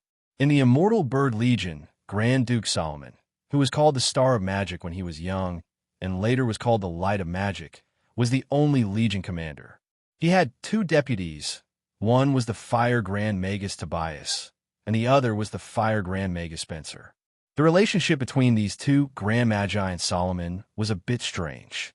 Although they often talked with Solomon as if they were friends, most of the time they respected Solomon as if he was their teacher, even though they were not much younger than Solomon. "Master, it's not good." Hogan's panicked voice came from afar. "The orcs have begun a large-scale attack. They're all orcs over there. All orcs. It has begun." Han Jin sighed softly. "We were supposed to launch the attack tomorrow morning, but that guy Lionel messed up all my plans." It was not a problem for the plan to be disrupted, but he did not know the specific situation of the Immortal Bird Legion. In order to achieve the effect of a surprise attack, at the beginning of the battle, the magicians of the Immortal Bird Legion quietly crossed the 1,000-mile swamp and arrived near Bite City at dusk. On one hand, this showed how high the collective magic attainments of the magicians of the Immortal Bird Legion were. On the other hand, it also meant that they had used up a lot of their magic power. Without any rest, would they be able to display their true strength? "Everyone, go and prepare." Guevara picked up his dragon spear, walked to the side of the ship, and jumped down. "Gaobin, we will be responsible for blocking the orcs' attack. You must not go forward," Han Jin said. Gaobin was a little touched. The orcs' attack had always been fierce and fierce. Han Jin took on the most dangerous task, and tried his best to take care of and protect the elves. But he was still a little worried. Will it work? No problem. Han Jin smiled, then his eyes fell on Sunir. He paused for a moment, then slowly walked towards Sunir. Sunir looked at Han Jin with a questioning look, but did not say anything. Han Jin took out a talisman from his space ring and gently placed it on Sunir's chest. At this moment, Yelena hurriedly ran up from below. She had been hiding below to avoid meeting Sunir. Now that she knew that something had happened, she hurriedly ran up and happened to see this scene. When Yelena saw Sunir, Sunir also saw Yelena. She did not want to be a villain. Just like when she was with Han Jin, she did not want others to interfere with her happiness. She hurriedly reached out and tried to push Han Jin away, but Han Jin had already cast a spell. The talisman turned into a white light and disappeared into Sunir's body. "Sister Sunir," Yelena suddenly said, You must be careful. She had enough reasons to avoid meeting Sunir, but she also did not want Sunir to be in danger. If that happened, Hanjin would be very sad. Sunir was stunned and smiled. You have to be careful too. Raphael, what about me? You didn't forget about me, did you? Yelena shouted. She had just comprehended overlapping magic, and the orcs had come knocking on her door. She could not wait to test her power. Of course you have a share. Hanjin smiled and walked over. He took out another talisman and cast a spell. The talisman turned into a white light and rushed into Yelena's body. Do I have a share? Galbin asked. He was very curious about Hanjin's magic. Hanjin counted in his mind. Sunir, Yelena, Guevara, Majordomo Gale, Hogan, and Gibran were exactly 7 people. He smiled and nodded. Okay. Without Hanjin coming over, Galbin walked toward Hanjin. He had heard Sunir talk about Hanjin's magic before, and today he could finally experience it. He was very excited. As for the orcs coming out in full force, he could temporarily put them aside. This was Galbin's weirdest personality. The greater the pressure, the more serious the threat, the more relaxed he would be. He would even face it with a playful attitude. Seeing Hanjin take out another magic scroll covered with strange runes, Galbin took a deep breath and straightened his chest. Unexpectedly, Hanjin flicked his wrist, and the magic scroll turned into a white light and disappeared into his body. Galbin could not help but be stunned. He had seen Hanjin put the magic scroll on Sunir's chest with a very serious expression. How could it be done with a flick of his wrist? Could it be that it was not the same magic scroll? Or was Hanjin deliberately flirting with Sunir? That's it? Galbin asked. Just now, when Hanjin was blessing Yelena, he was blocked by Hanjin's back. He did not see it clearly, so he asked while thinking carefully. Did Hanjin put the magic scroll on Yelena's chest? What else do you want? Hanjin felt a little strange. You bastard. Galbin immediately understood. It was definitely the latter. Hanjin did it on purpose. He didn't know whether to be angry or to laugh. His expression became very strange. At this moment, a strange feeling appeared in his heart. He saw Guevara, Yelena, and Sunir. It wasn't an image that he saw with his eyes, but with his heart. He could even clearly see every single strand of Guevara's beard. An inexplicable, mysterious wave of power spread out from the god of war, covering a very wide range. He did not know if it was because of the magic scroll, but he inexplicably liked the wave of power, just like a fish liked water. The beastman's all-out charge was extremely fast. Covering a distance of 40 miles wasn't a problem. The key was that more than half of the female beastmen and children were slowing down the army. What did the women and children mean? They meant the hope of the entire race. Even the most notorious abyssal demons would instinctively treat their children with kindness. Now, they were not fighting for the sake of fighting. Everything was for survival. There was no value in fighting with only elite warriors. If they lost the women and children, the orcs would perish. Human women and female elves could be used as playthings, but mixed-race children could not inherit the advantages of the orcs. Most of the time, such children would be killed at birth or simply become food. The only mixed-race child who survived was Force's youngest son. Because Forza liked him, no one dared to act recklessly. However, in Reynolds' eyes, his youngest brother was a piece of trash. He couldn't even defeat a little girl from the Beastmen race. He kept talking about his brains and battle tactics, but all he did was play with his broken horn. In the end, wasn't he squashed like an ant? Without sufficient strength. What was the use of playing petty tricks? The Beastmen launched an unprecedented charge, but in order to protect their own hope, this was the slowest charge they could muster. Behind the orc army, small black dots appeared in the sky. They were not thunderbirds, but thousands of magicians. They were still 1,000 meters away, and a huge pressure formed by pure magic fluctuations rushed to the rear of the orcs like a tide. Behind the orcs, there were more than a dozen mountain giants who were responsible for covering the rear. One of the mountain giants suddenly stopped, turned around, and roared desperately. Then, he threw the flail in his hand. The flail flew nearly 100 meters in the air, turned into a helpless arc, and fell down again. With a bang, the huge hammerhead and the handle sank deeply into the soil. In fact, he also knew that it was impossible to throw a flail that weighed hundreds of kilograms 1,000 meters away. He just used it to deter the enemy. The mountain giants were known for two characteristics.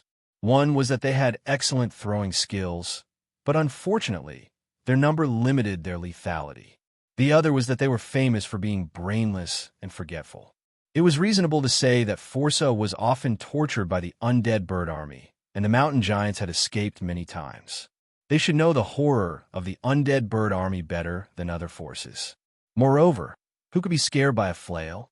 However, the mountain giants were fearless, at least before the undead bird army launched an attack. They were fearless. The distance between the two sides was rapidly shortening, and the orc army finally reacted. Thousands of thunderbirds flapped their wings and greeted the undead bird army. In the past, Forza had 20,000 thunderbirds, and he tried his best to avoid direct confrontation with the undead bird army. Thousands of thunderbirds were not enough to fill the gaps between the teeth of the undead bird army. However, the orcs had no other choice. There were obstacles in front of them, and there were pursuers behind them. At the critical moment, they had lost their commander. This was just the spontaneous reaction of the shamans. Seeing the appearance of the undead bird army, Rinnell knew that the thing he was most afraid of had finally happened. His heart was dead, and he only looked blankly at Phoebe, forgetting his responsibility.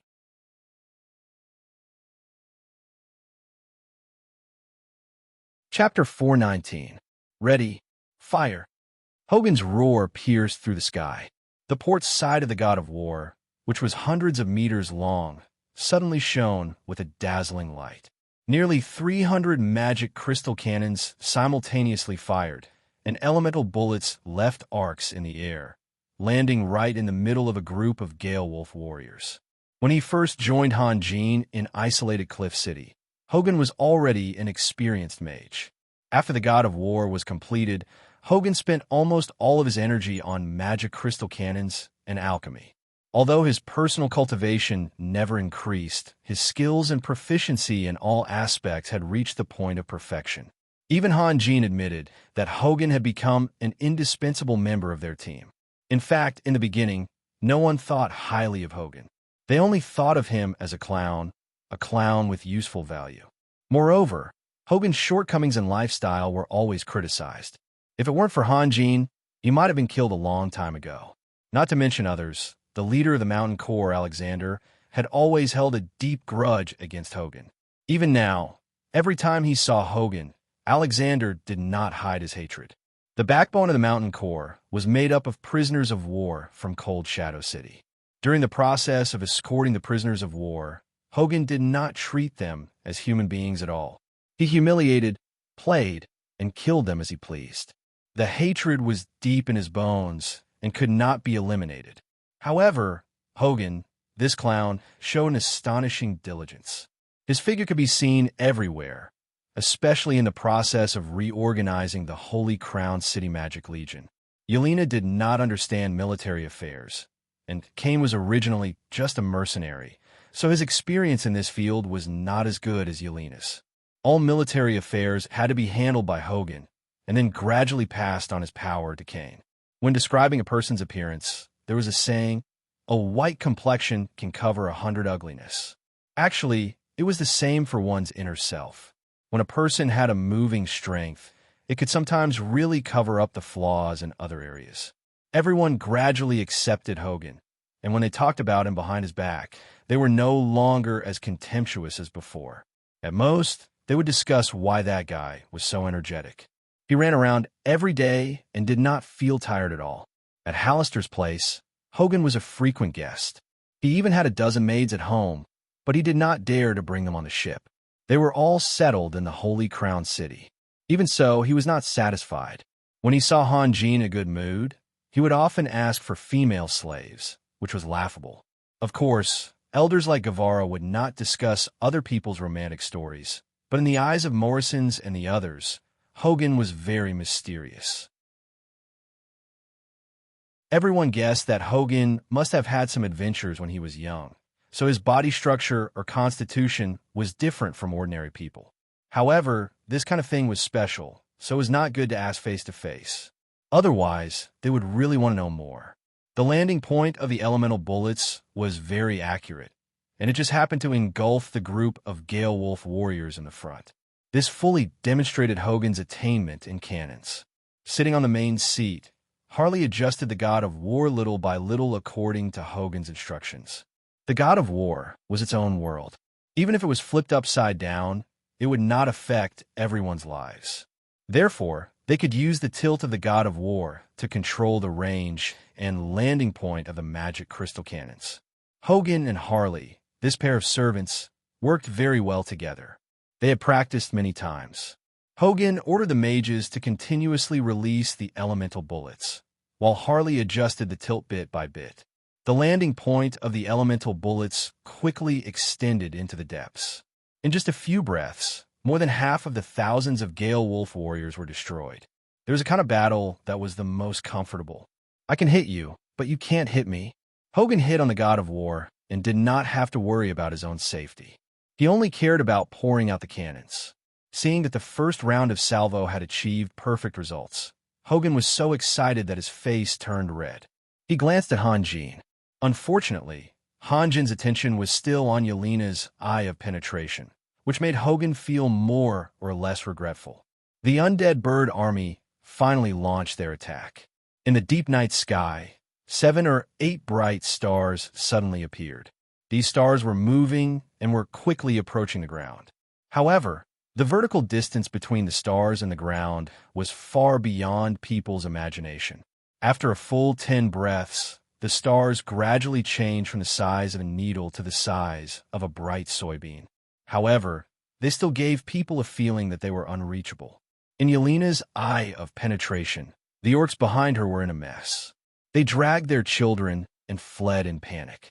Even the mountain giants who had just shown off their strength were like ants on a hot pan. They even rushed through the orcs without caring about anything else. Thousands of thunderbirds who were ready to fight changed directions and flapped their wings desperately to escape. Obviously, this was not the first time they had experienced this kind of magic, and they knew very well what it meant. Oh my God! Hogun was ready to launch the next round of salvo, but when he saw this scene, he could not help but be stunned. The foreign fire. This kind of magic had another name, hellfire. This was because people believed that the mysterious flame must have been summoned from hell. Otherwise, it would not be so terrifying. If the 9 Thunder Descent spell was the metal of an electric magus, then the foreign fire was the proof of a fire magus. In other words, there were at least 7 fire magi in the undead bird army. The stars grew larger and more dazzling. In the end, they turned into giant meteors with a diameter of about 20 meters.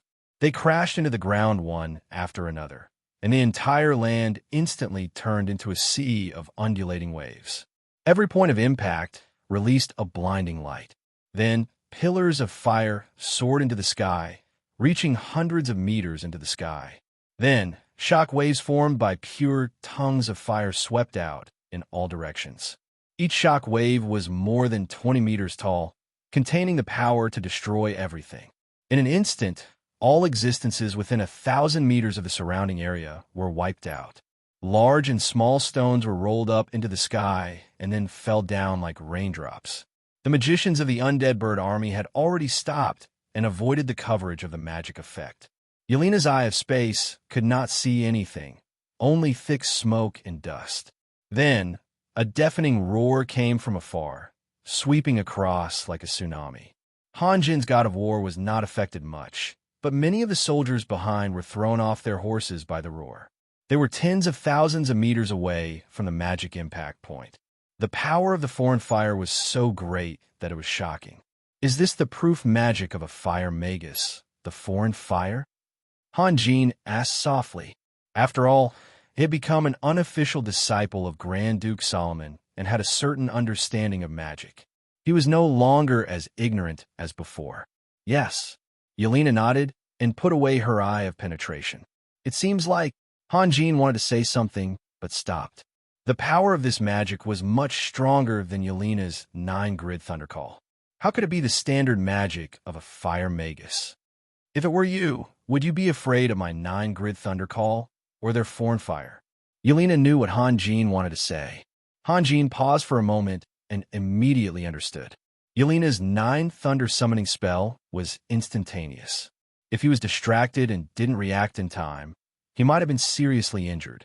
The foreign fire took too long. If he had been eating at the time, he would have had time to finish his food, clean up the dishes, and then dodge. I'm not afraid of any of them, Hanjin said with a smile. He was gradually getting used to teasing or bullying Yelena. Yelena rolled her eyes at Hanjin coquettishly. In a battle between the strong, no one would use the foreign fire, but to bully the orcs.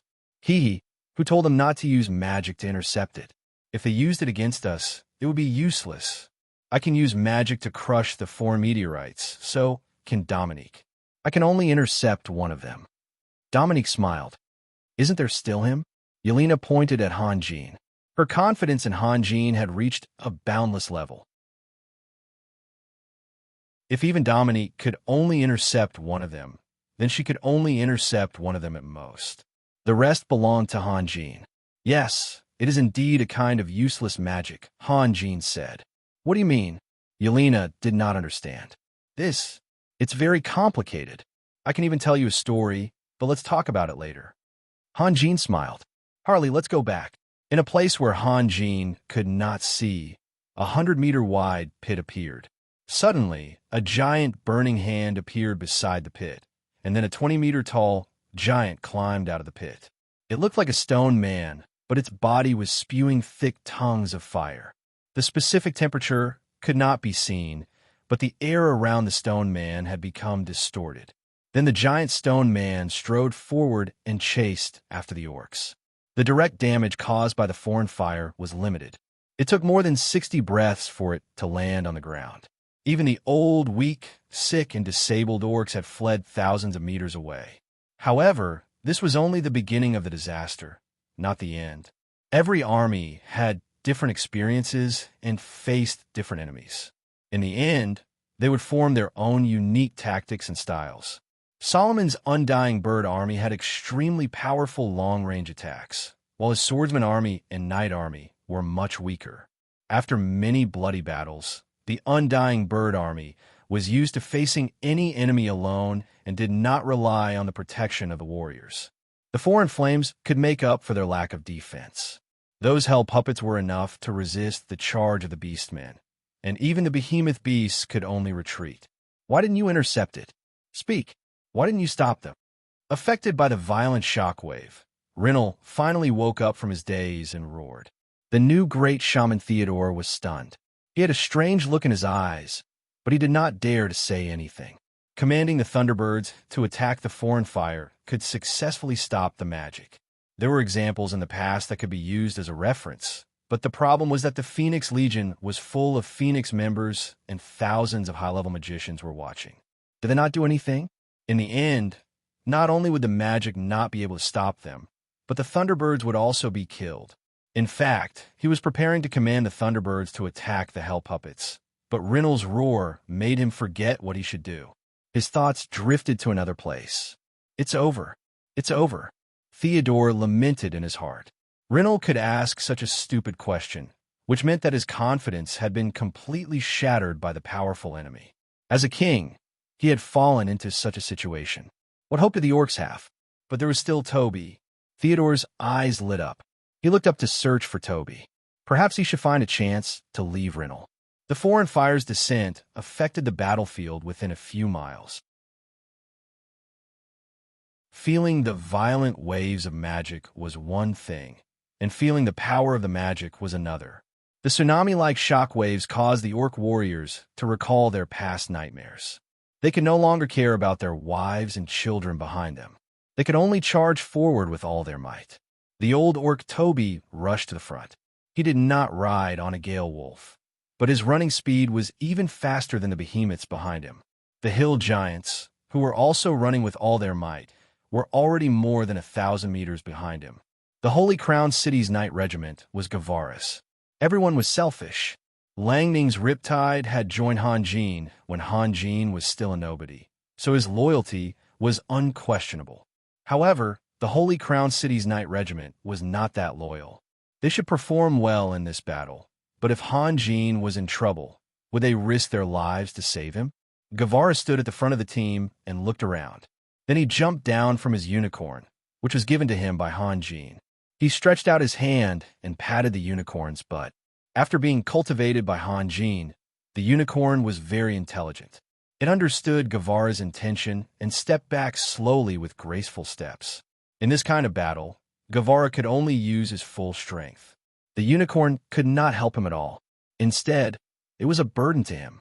"Raise your spears," Guevara shouted angrily. The Knight Regiment of the Holy Crown City raised their spears. However, many of their hands were trembling. Their enemies were not ordinary creatures, but unstoppable behemoths. Compared to them, they were just lowly ants. Did they really want to collide directly with the behemoths? The old orc Toby fixed his eyes on Guevara. A smile bloomed at the corner of his mouth, but his smile looked a bit ferocious. The survival of the orcs depended on whether he could quickly tear apart the enemy's battle formation. Of course, after tearing apart the first formation, there was still the second and the third. But now, he did not have the mood to think so much. Fight! The orcs were never afraid of bloodshed. Guevara felt the gaze of the old orc Toby. His eyes also fell on the old orc. He slightly raised his dragon spear, and then a ball of white electric light bloomed and wrapped his whole body in it. Behind the orcs, a total of 7 giant hell puppets were running in a line. They did not need to attack at all. Those dead orcs or those groaning orcs were turned into bright red charcoal as the hell puppets passed by. This was the most terrifying part of the foreign flame. In fact, the bodies of the hell puppets were not very tough. With the attacking power of the behemoths, they could easily turn the hell puppets into flying gravel with a single claw. But so what? The behemoths could not resist the burning of the hell puppets. If they exchanged their lives for the hell puppets, the orcs would suffer a great loss. The Phoenix Regiment could release the foreign flame again, but the behemoths could not give birth to a baby behemoth immediately. The orc warriors ran forward like crazy. For them, the hell puppets were an undefeatable existence. They could only try their best to stay away from them. The 10 or so hill giants stopped, turned around, and fiercely threw out the fling hammers in their hands. The 10 fling hammers, each weighing hundreds of kilograms, sliced through the air and smashed on the bodies of the hell puppets with ear-piercing noises. Perhaps due to the distance and the lack of a unified command, the dozen or so brainless mountain giants actually chose the same hell golem. The flail that contained immense power easily penetrated the hell golem's body. Then, a ball of flame exploded, and the hell golem's body collapsed, turning into a pile of burning rubble in the blink of an eye. After a successful attack, the mountain giants laughed proudly. Then, they found a new problem. What should they do now that the flail was gone? They all attacked together, ready to fight to the death. No one would carry heavy stones. One of the mountain giants looked around and saw that there were no stones. He reached out and grabbed a female orc, then threw her out with all his might. The mountain giant's experience in throwing could be considered unparalleled. The female beastman kept screaming and struggling in the air, which definitely affected the direction, but in the end, the female beastman hit her target without any deviation. The hell puppet that was hit paused for a moment before continuing to run forward. Clearly, this kind of suicidal attack couldn't harm it. The mountain giants roared with laughter again. To them, this was definitely a new invention. In the past, they had been worrying about their weapons for generations. Now, they suddenly discovered that there were weapons everywhere around them. How powerful they were was another matter. How fun was that? The mountain giants simultaneously grabbed the beastmen closest to them and threw their new weapons at them. Because of the distance, they once again chose the same infernal golem. Waves of fire bloomed on the infernal golem's body. Unfortunately, this round of fire was not as sharp as the previous round. The infernal golem only staggered a few times before continuing to run forward. The surrounding orcs cursed and ran away, But the mountain giants were also cursing. They were tall and had long legs, so they could catch up with the orcs in a few steps. Then, they launched another round of attacks. No matter how weak the Hell Puppet's body was, it couldn't be destroyed by flesh and blood. The mountain giants' attacks were still ineffective. By the time they wanted to grab the new weapons, the orcs had already run far away, and the Hell Puppets were getting closer and closer. The mountain giants cursed and ran forward, looking for suitable stones as they ran. However, they were running through wheat fields. They could grab a bunch of wheat sprouts, but stones were very difficult to find. They would occasionally find a piece, but it wasn't as big as their fingernail, so they could only give it up.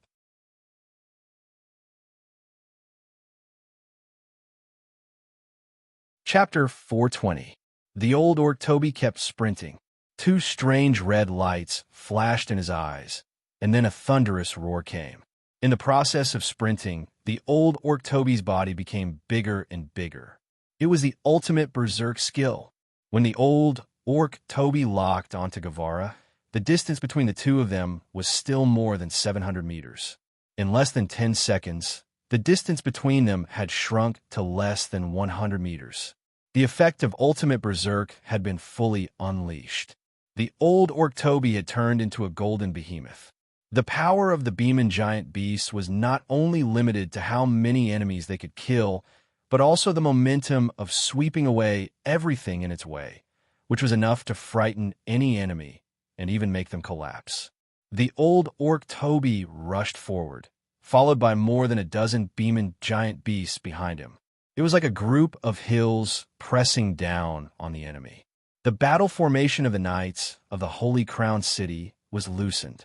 The knights had an illusion that they could not fight back. Otherwise, they would be crushed into powder in an instant. Behind the Beeman behemoths were more than 200 hill giants, but their running speed was far slower than the Beeman behemoths. When the Beeman behemoths approached the battle formation of the knights of the Holy Crown City, they had just stepped into the throwing distance. Behind the hill giants, more than 3,000 thunderbirds swooped down from the sky, making sharp chirping sounds one after another. Pairs of wings spread out, blocking the night sky. The old orc Toby knew clearly that he had no time to launch a regular battle, let alone test the enemy's strength. Therefore, he used all his trump cards at the beginning. He had to completely destroy the enemy's battle formation as soon as possible. The hill giants roared and threw out their chain hammers with all their strength. The chain hammers, which contained great power, pierced through the sky, whirled and whistled, and fell towards the Holy Crown City knights. The knights of the Holy Crown City paled. They knew that the situation was very bad, but they did not expect that the fatal attack would come so fast. Many of the knights released their combat chi and tried to use their spears to block the whizzing flail. Unfortunately, they couldn't block it. Blood splashed everywhere. More than 200 flail hammers were deeply embedded in the battle formation of the Holy Crown City Knights. Some of the flail hammers even smashed out a path of more than 10 meters long, smashing down countless people. All the knights who tried to block the flail hammers were hit with broken spears and sent flying away. Even their horses were smashed into pieces. Why were the strong always awe-inspiring? The answer was clear. Those knights were qualified to show off in the Holy Crown City. However, in the face of more than 200 hill giants, they were extremely weak. 600 to 700 knights were down in a pool of blood. The hill giants roared and continued to run forward, but the flock of thunderbirds had already passed them and rushed towards the battle formation. This was the orcs' 3 axes. It was also a skillful combination of 3 axes. Before the behemoth cut into the enemy's formation, the hill giants threw the flail first to reduce the pressure on the behemoth. Then the thunderbirds rushed forward to support the behemoth's attack. The behemoth's task was not to wipe out all the enemies, but to tear apart the enemy's formation. They would go straight forward, forward, and forward. The deeper the better. If the behemoth was a rampaging tank, then the hill giants were a group of cannons providing fire support. The thunderbirds that swooped down from the sky were airplanes, and the Gale Wolf warriors were, of course, scattered soldiers. This was a different kind of three-dimensional battle. Guevara's expression changed slightly. The casualties of the knights of the Holy Crown City were beyond his expectation. The old orc Toby roared excitedly. The weakness of the enemy was also beyond his imagination. It was absolutely impossible for such an enemy to resist his attack. Suddenly, Toby slowed down. He felt as if he had broken through an inexplicable barrier. Just now, he could clearly see Guevara and the miserable situation of the knights of the Holy Crown City. However, as soon as he took a step forward, his eyes blurred, and then the enemy in front of him disappeared without a trace. The surrounding wind was whistling like a ghost town. There were no stars or bright moon in the sky, and no wheat fields on the ground. Everything around him was gray, as if he had entered another world. If it were any other orc, he would have panicked.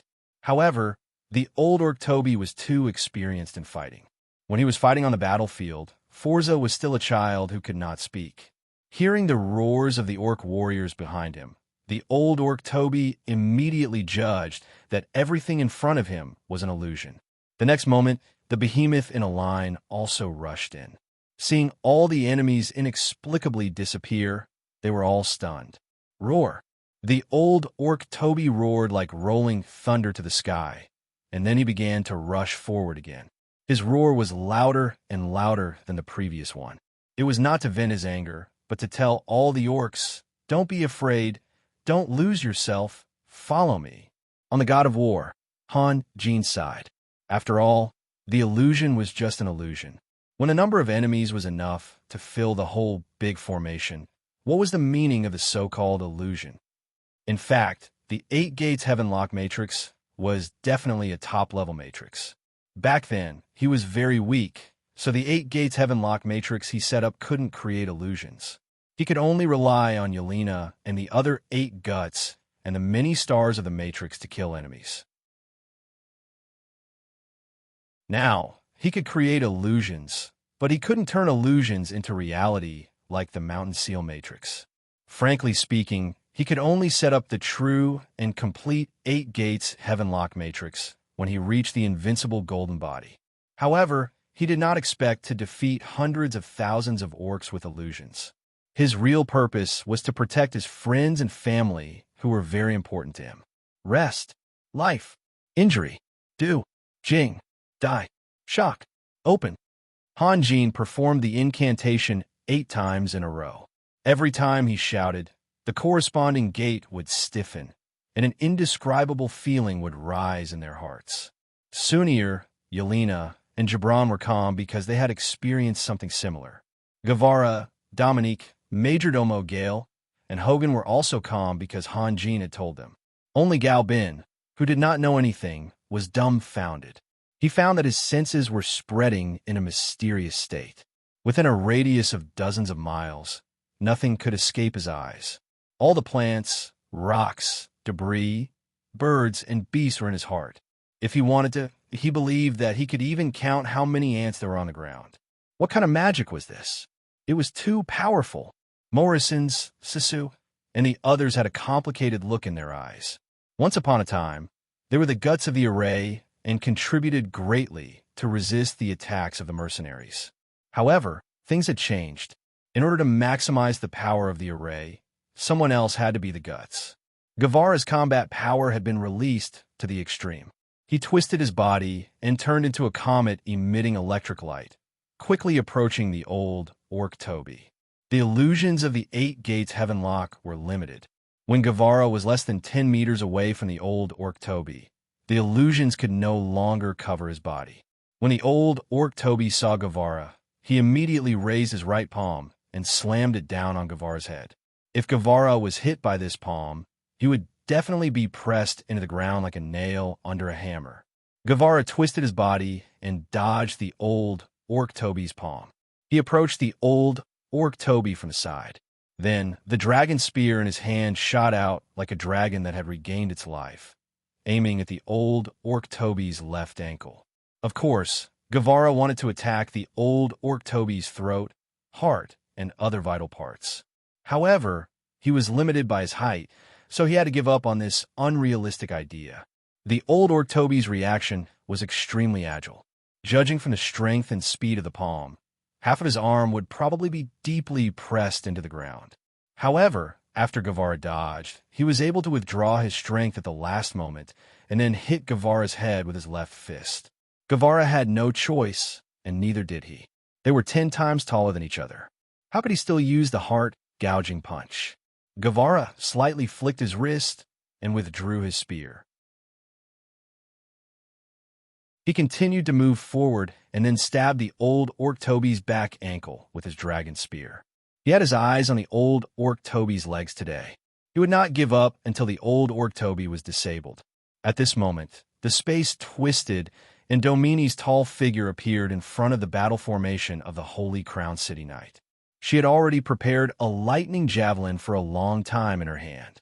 The javelin flashed, and the next moment, the lightning javelin appeared in front of the old Orc Toby. 2 against 1? That's not fair. However, the old Orc Toby did not have time to complain. He was turning his body and wanted to deal with Guevara. It was too late for him to dodge, so he could only raise his right hand to block the lightning javelin. With a loud bang, the lightning javelin exploded in the old Orc Toby's palm. The power of a Thunder Titan's full-strength attack was unimaginable. The old Orc Toby's right palm was blown into a bloody hole with a radius of about 1 meter. His flesh was badly mutilated, and even his white bones could be seen. His lips were bleeding, and the back of his fist was hit on his own mouth by the great impact. His lips were cracked, and the back of his fist was scratched by his own sharp teeth. Pain needed time and nerves to transmit and feel. Before the old Orc Toby felt any pain, a faint shadow appeared above him. The shadow seemed to move, and a burst of blood suddenly burst out from the old Orc Toby's left eye.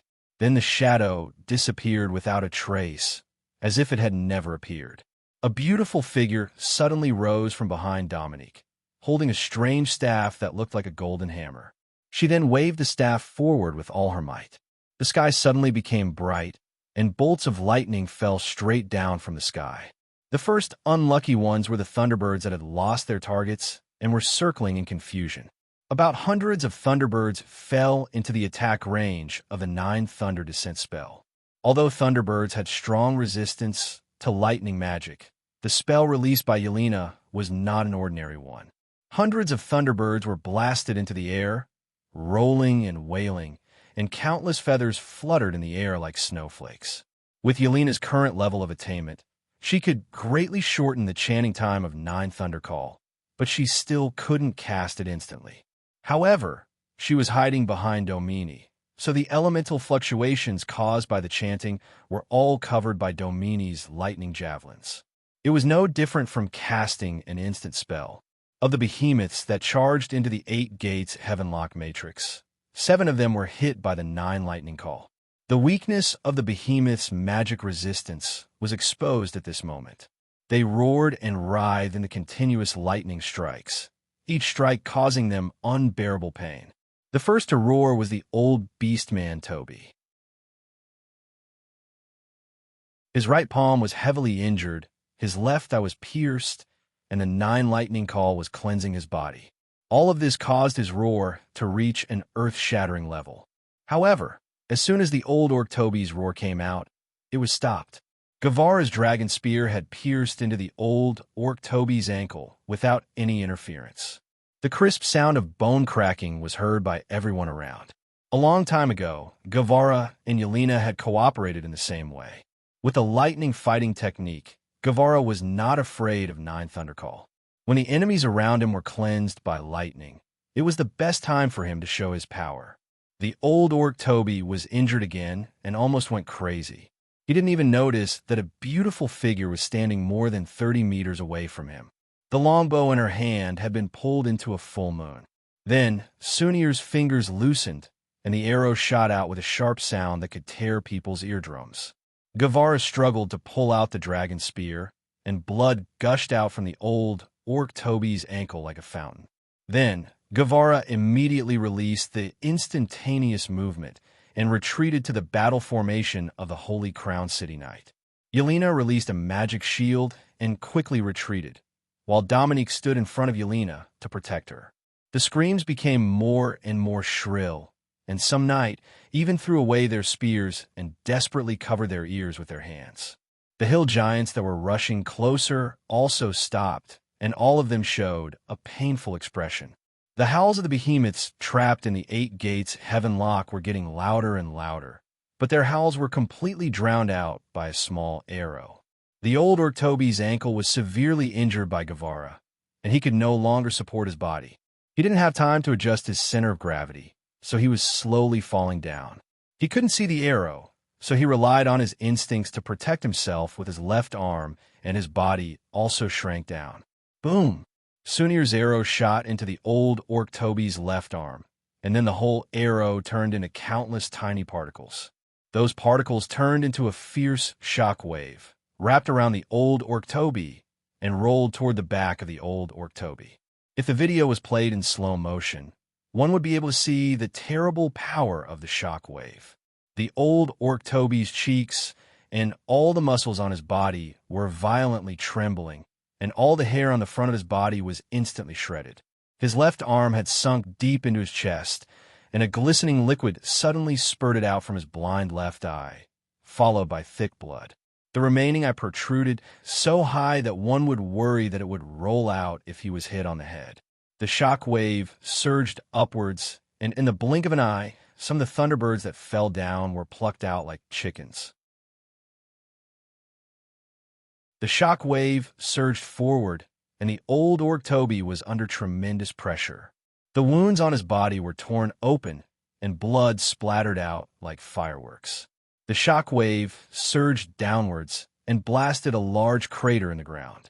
The behemoths around him were also sent tumbling on the ground. However, because of the old Orktobi's body, the crater was very irregular, as if someone had bitten off a large piece of mooncake. In the next moment, the old Orktobi's feet left the ground, and he fell backward heavily. Although the Golden Blood Orc's magic defense didn't change much after casting the ultimate Berserk spell, their physical defense was increased to a terrifying level. Yet, he was knocked down by Sunir in an instant. The power of this arrow was much stronger than Dominique's lightning javelin. However, Dominique could still continue to fight and cast the same attack. Sunir, on the other hand, was pale. Clearly, one more arrow was her limit. From the moment Guevara attacked to when the old Orktobi was knocked down, only 2 seconds had passed. A powerful warrior with golden blood had lost his ability to fight in the blink of an eye. This was the most terrifying aspect of the 8 Gates Heavenlock Matrix. The orcs wanted to break the Matrix? Yes, but the strength of the person who broke the Matrix was 8 times stronger than any of the guts. This was because within the 8 Gates Heavenlock Matrix, the 8 guts could gather together at any time and any place to launch a fatal attack on the enemy. And this was just the basics. Hanjin, as the core of the Matrix, hadn't made a move yet. Moreover, there were only 6 of them.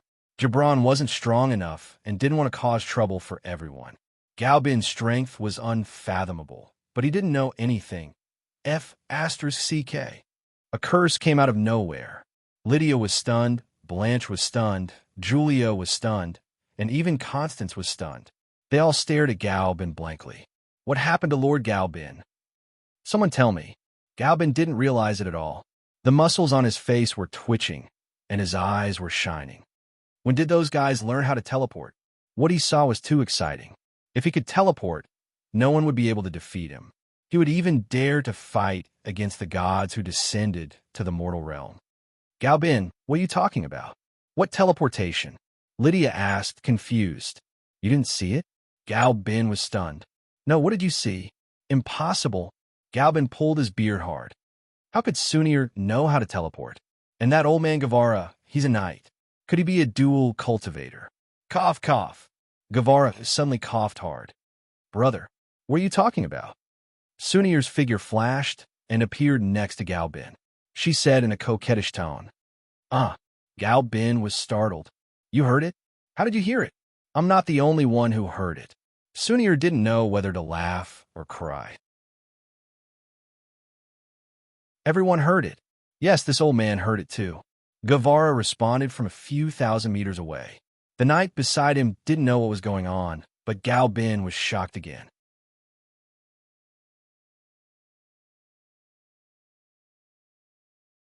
Chapter 4:21. The old orc Toby was defeated in an instant. The Holy Crown City won the first round, but it didn't have a decisive impact. The orcs were still running hard. When Han Jin and Ryan were negotiating, they seemed to be concerned about something, but in fact, they had ulterior motives. When Forza died, would Ryan face any internal opposition? Han Jin also talked about Forza's success, hinting to Ryan that he should carry out an internal purge.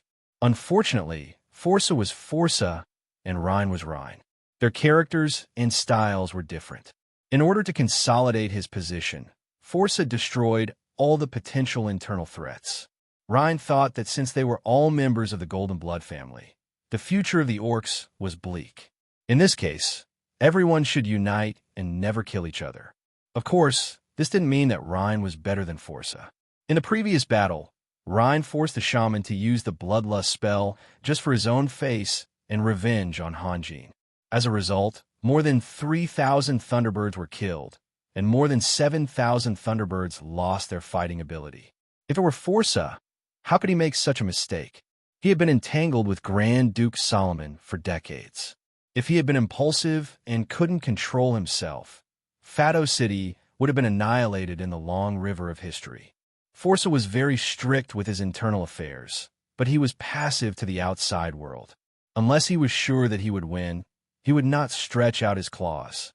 Ryan was quite lenient with his internal affairs. He held the attitude of an eye for an eye and a tooth for a tooth. After knowing that he was framed by Han Jin, he was determined to take revenge on Han Jin. It was reasonable to say that Ryan was more suitable than Forza to be the leader of the orcs. But there was a premise. He had to have a chance to continue and correct his mistakes. Otherwise, everything would be in vain. The eyes of the orc warriors turned blood red, and the muscles on their cheeks were distorted. This was the proof that they had used the Berserk spell. Forza had many sons. One of them had been killed by Han Jin near Black Raven City, and another one had been killed by Han Jin in Wild Willow City. The rest of them were still alive. They were the most terrifying. As long as they passed their teenage years, they would be able to master the ultimate Berserk spell. Every time a silver behemoth appeared, the orc warriors nearby would let out a frenzied roar. Forza had killed all of his brothers and uncles, causing the bloodline of the Golden Blood family to shrink and wither. When he firmly grasped the ruling power, he also understood the mistake he had made. He paid great attention to protecting these children and looked forward to them bringing glory to the Golden Blood family in the future. In fact, if he didn't regret it, Rionel would have been executed a long time ago. But Forza couldn't bear to kill him. Every warrior with the Golden Blood inheritance was precious. Although he knew that his eldest son had always hated him, he finally chose to continue observing. The force that Forza had accumulated for many years was fully released at this moment. On the other hand, it wasn't easy for them to do this under the pressure of Grand Duke Solomon. Compared with the offensive of the orcs, the battle formation of the Knight Regiment of the Holy Crown City was particularly weak. Even if they could hold their own line, facing the tide of orcs, what was the use of a reef? What they needed was an indestructible dam. Lang Ning led the Riptide Regiment from the side, and Alexander led the Mountain Regiment to the front. Then, Winston led the 1st Swordsman Regiment of the Holy Crown City, and Saxon led the 2nd Swordsman Regiment. The 5 regiments formed a line and blocked the attack of the orcs.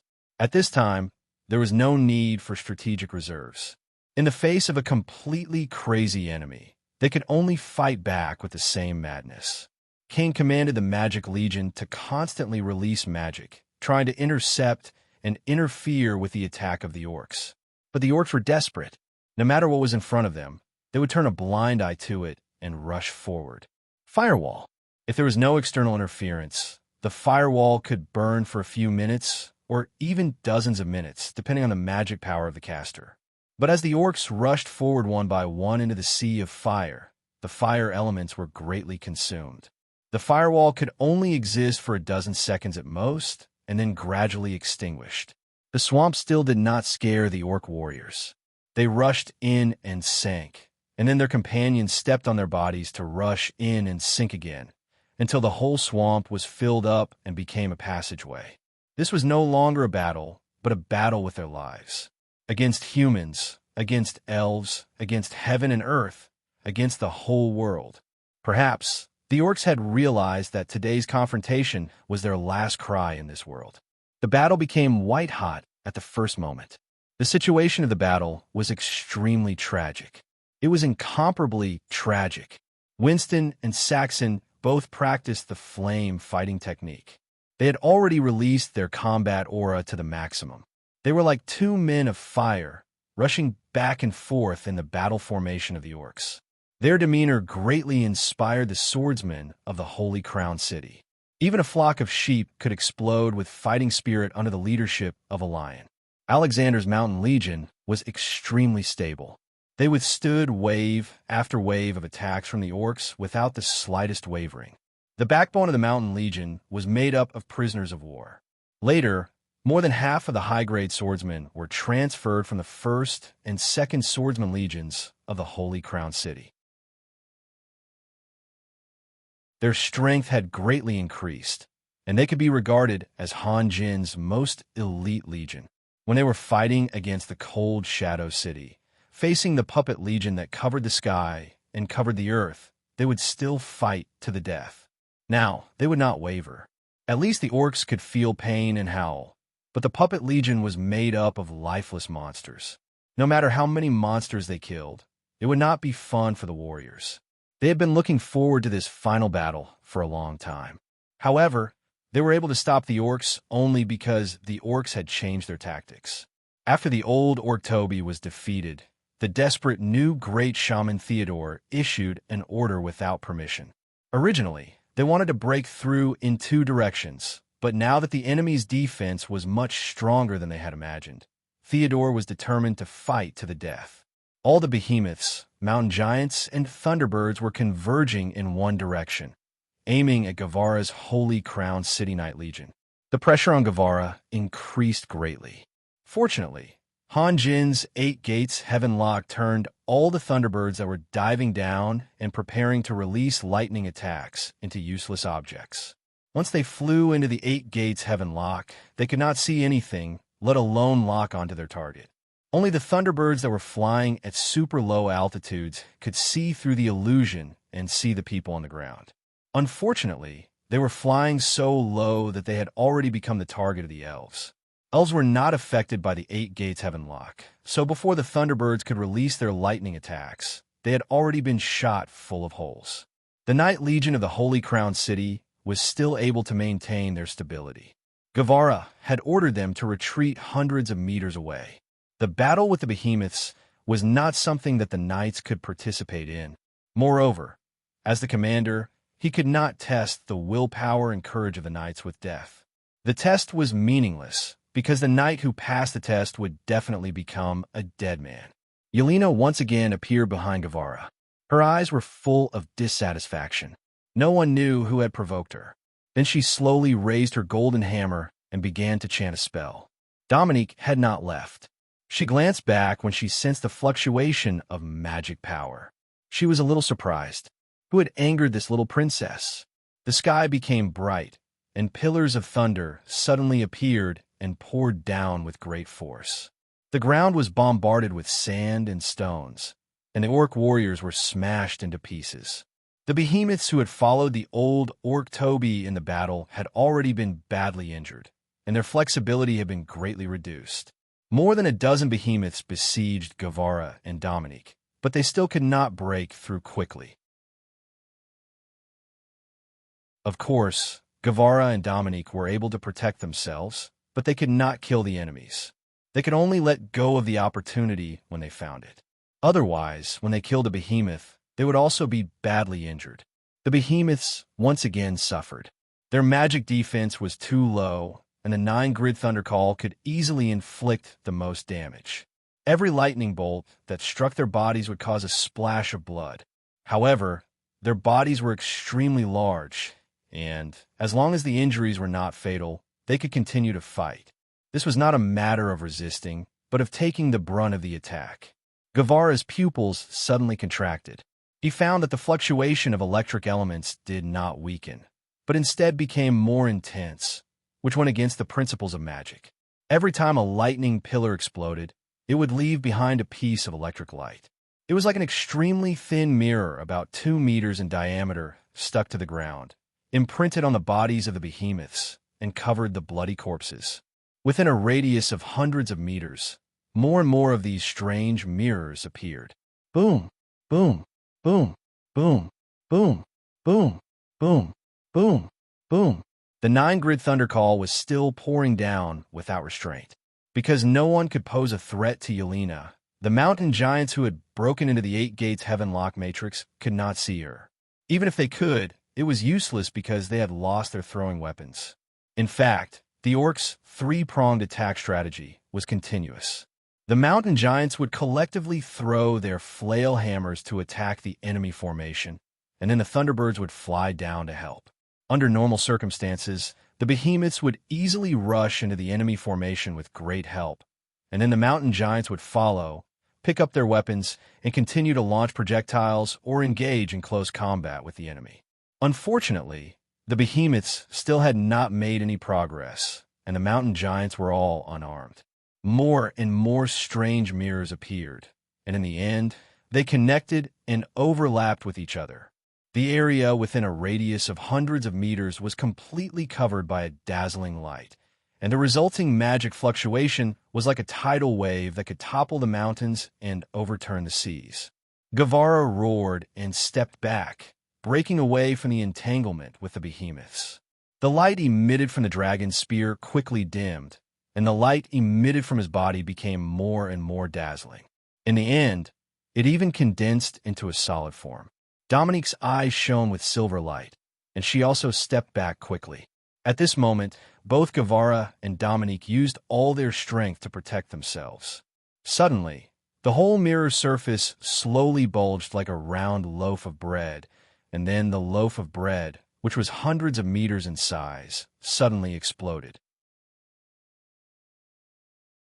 In the earth-shattering boom, countless silver lights shot out in all directions.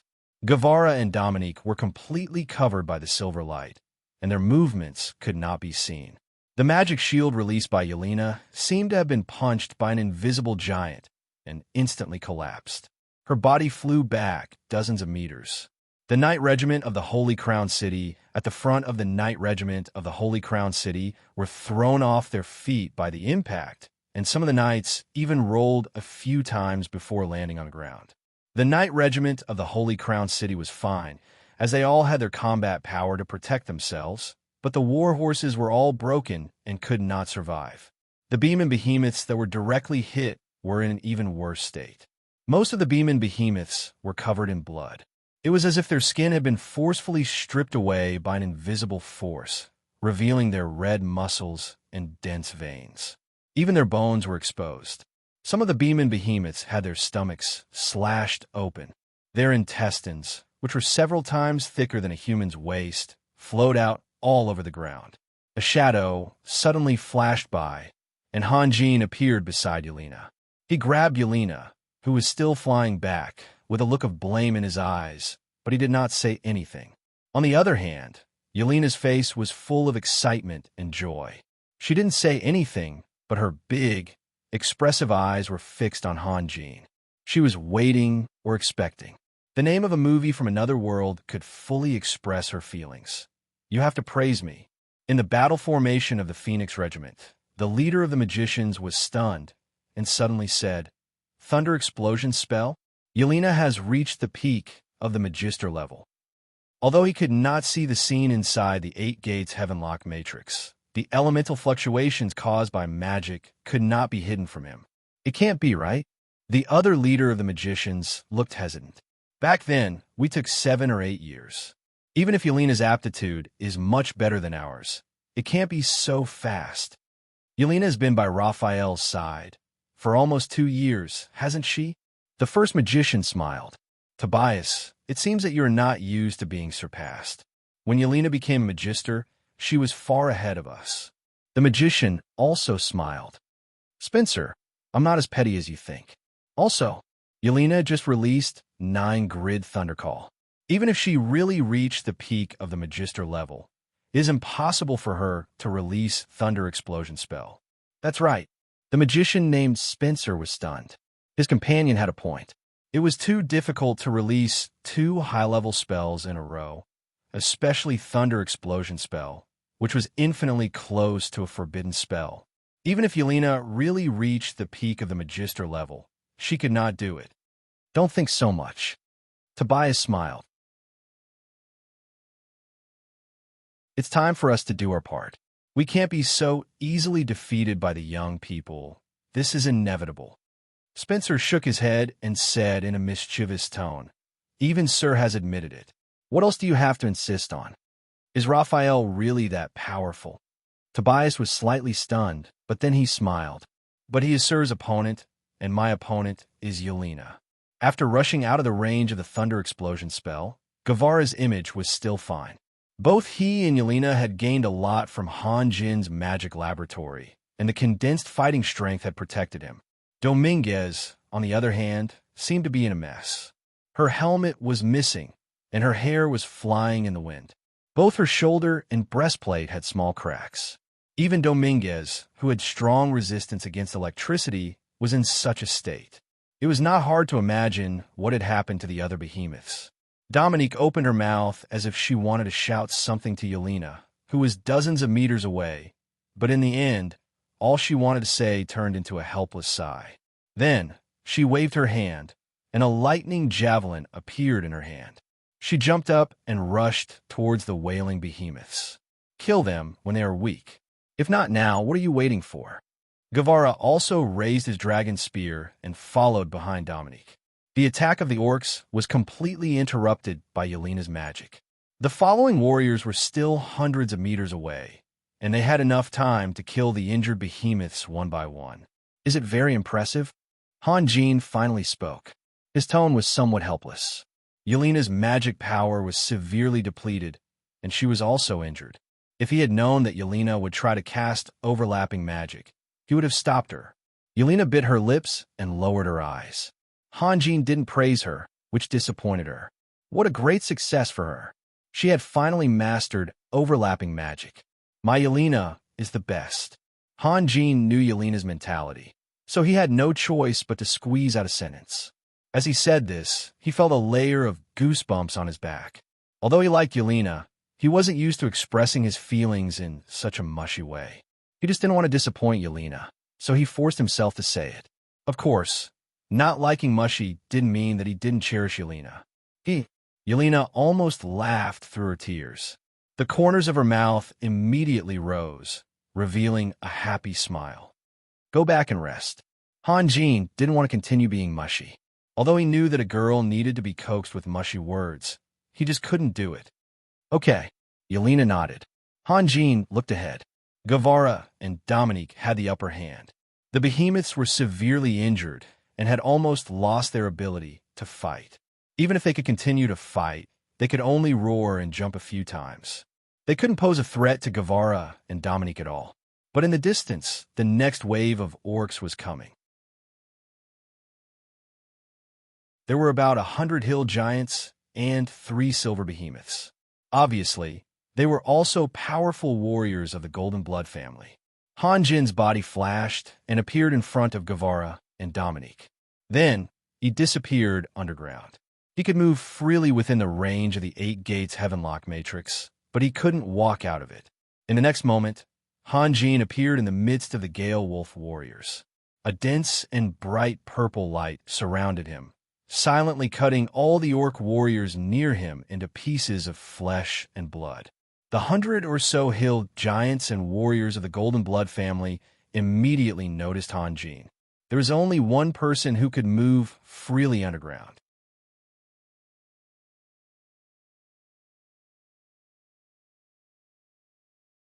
Chapter 422.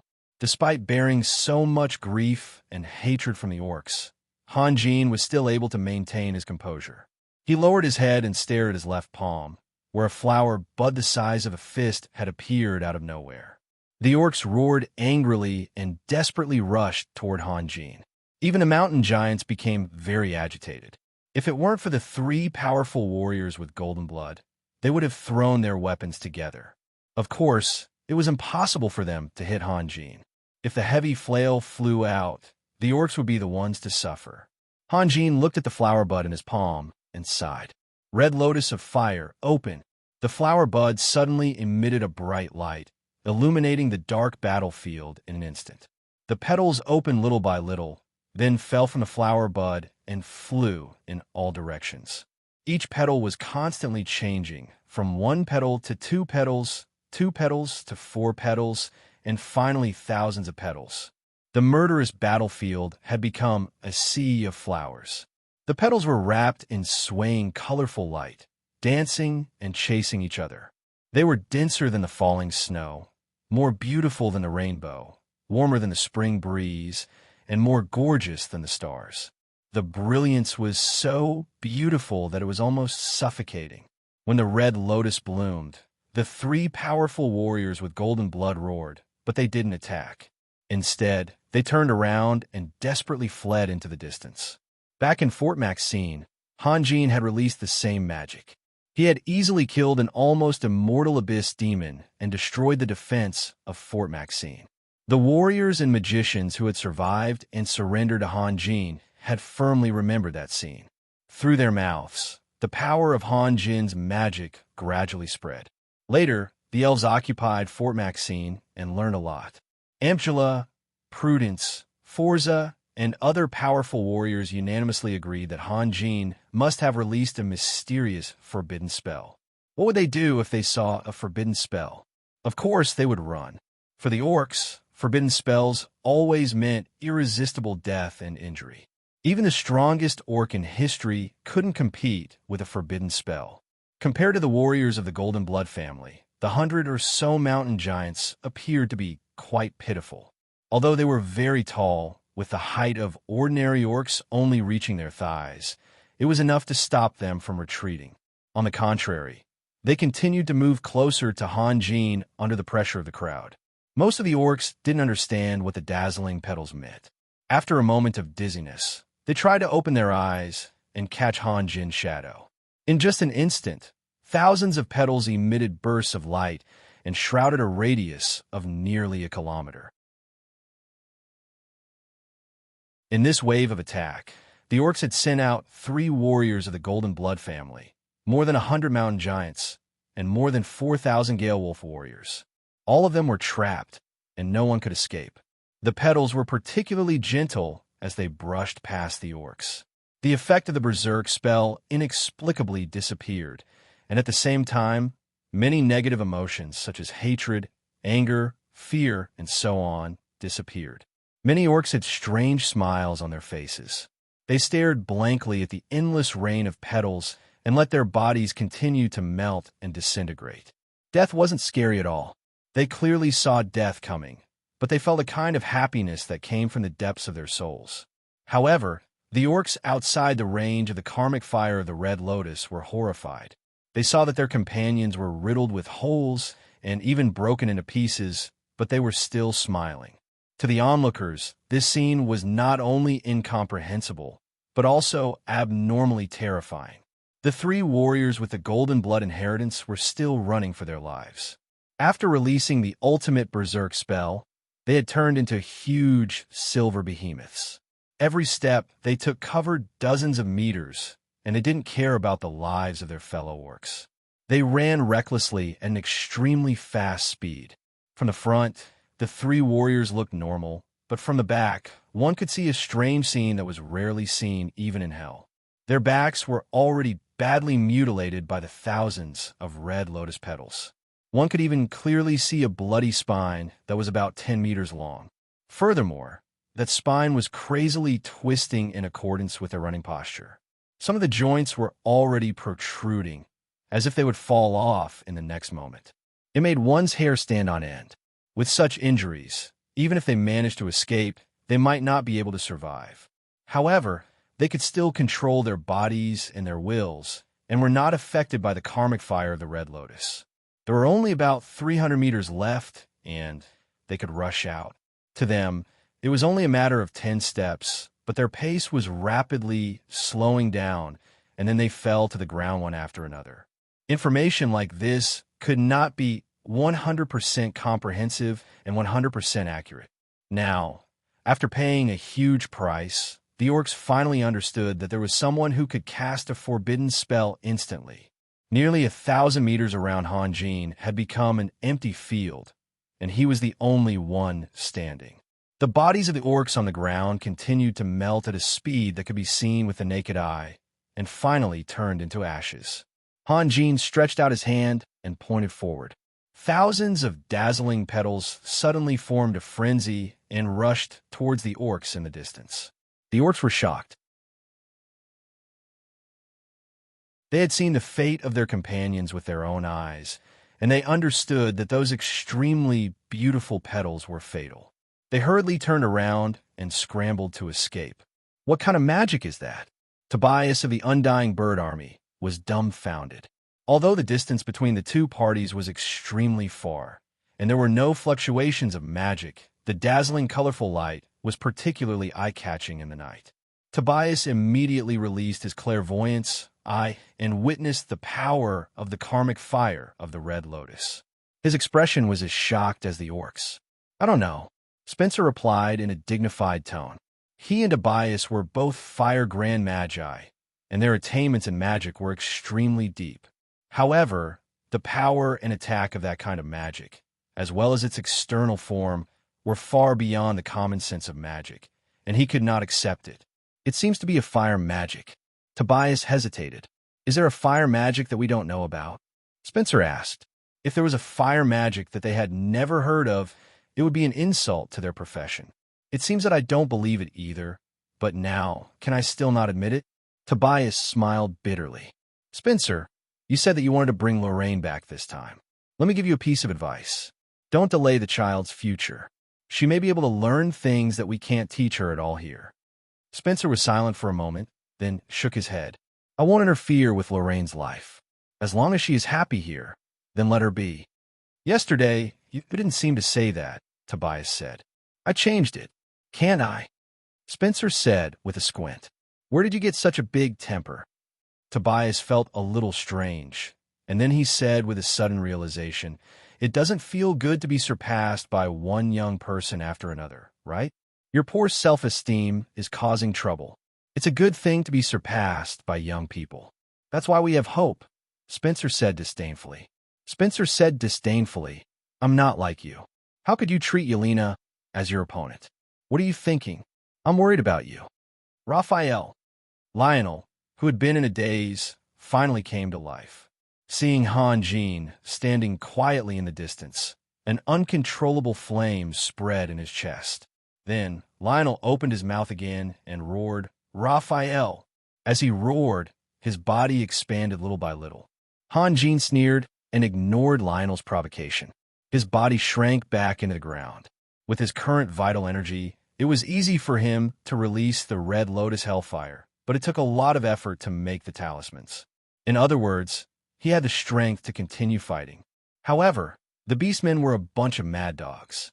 If he stayed here and didn't retreat, the Beastmen would lose their confidence and scatter in all directions.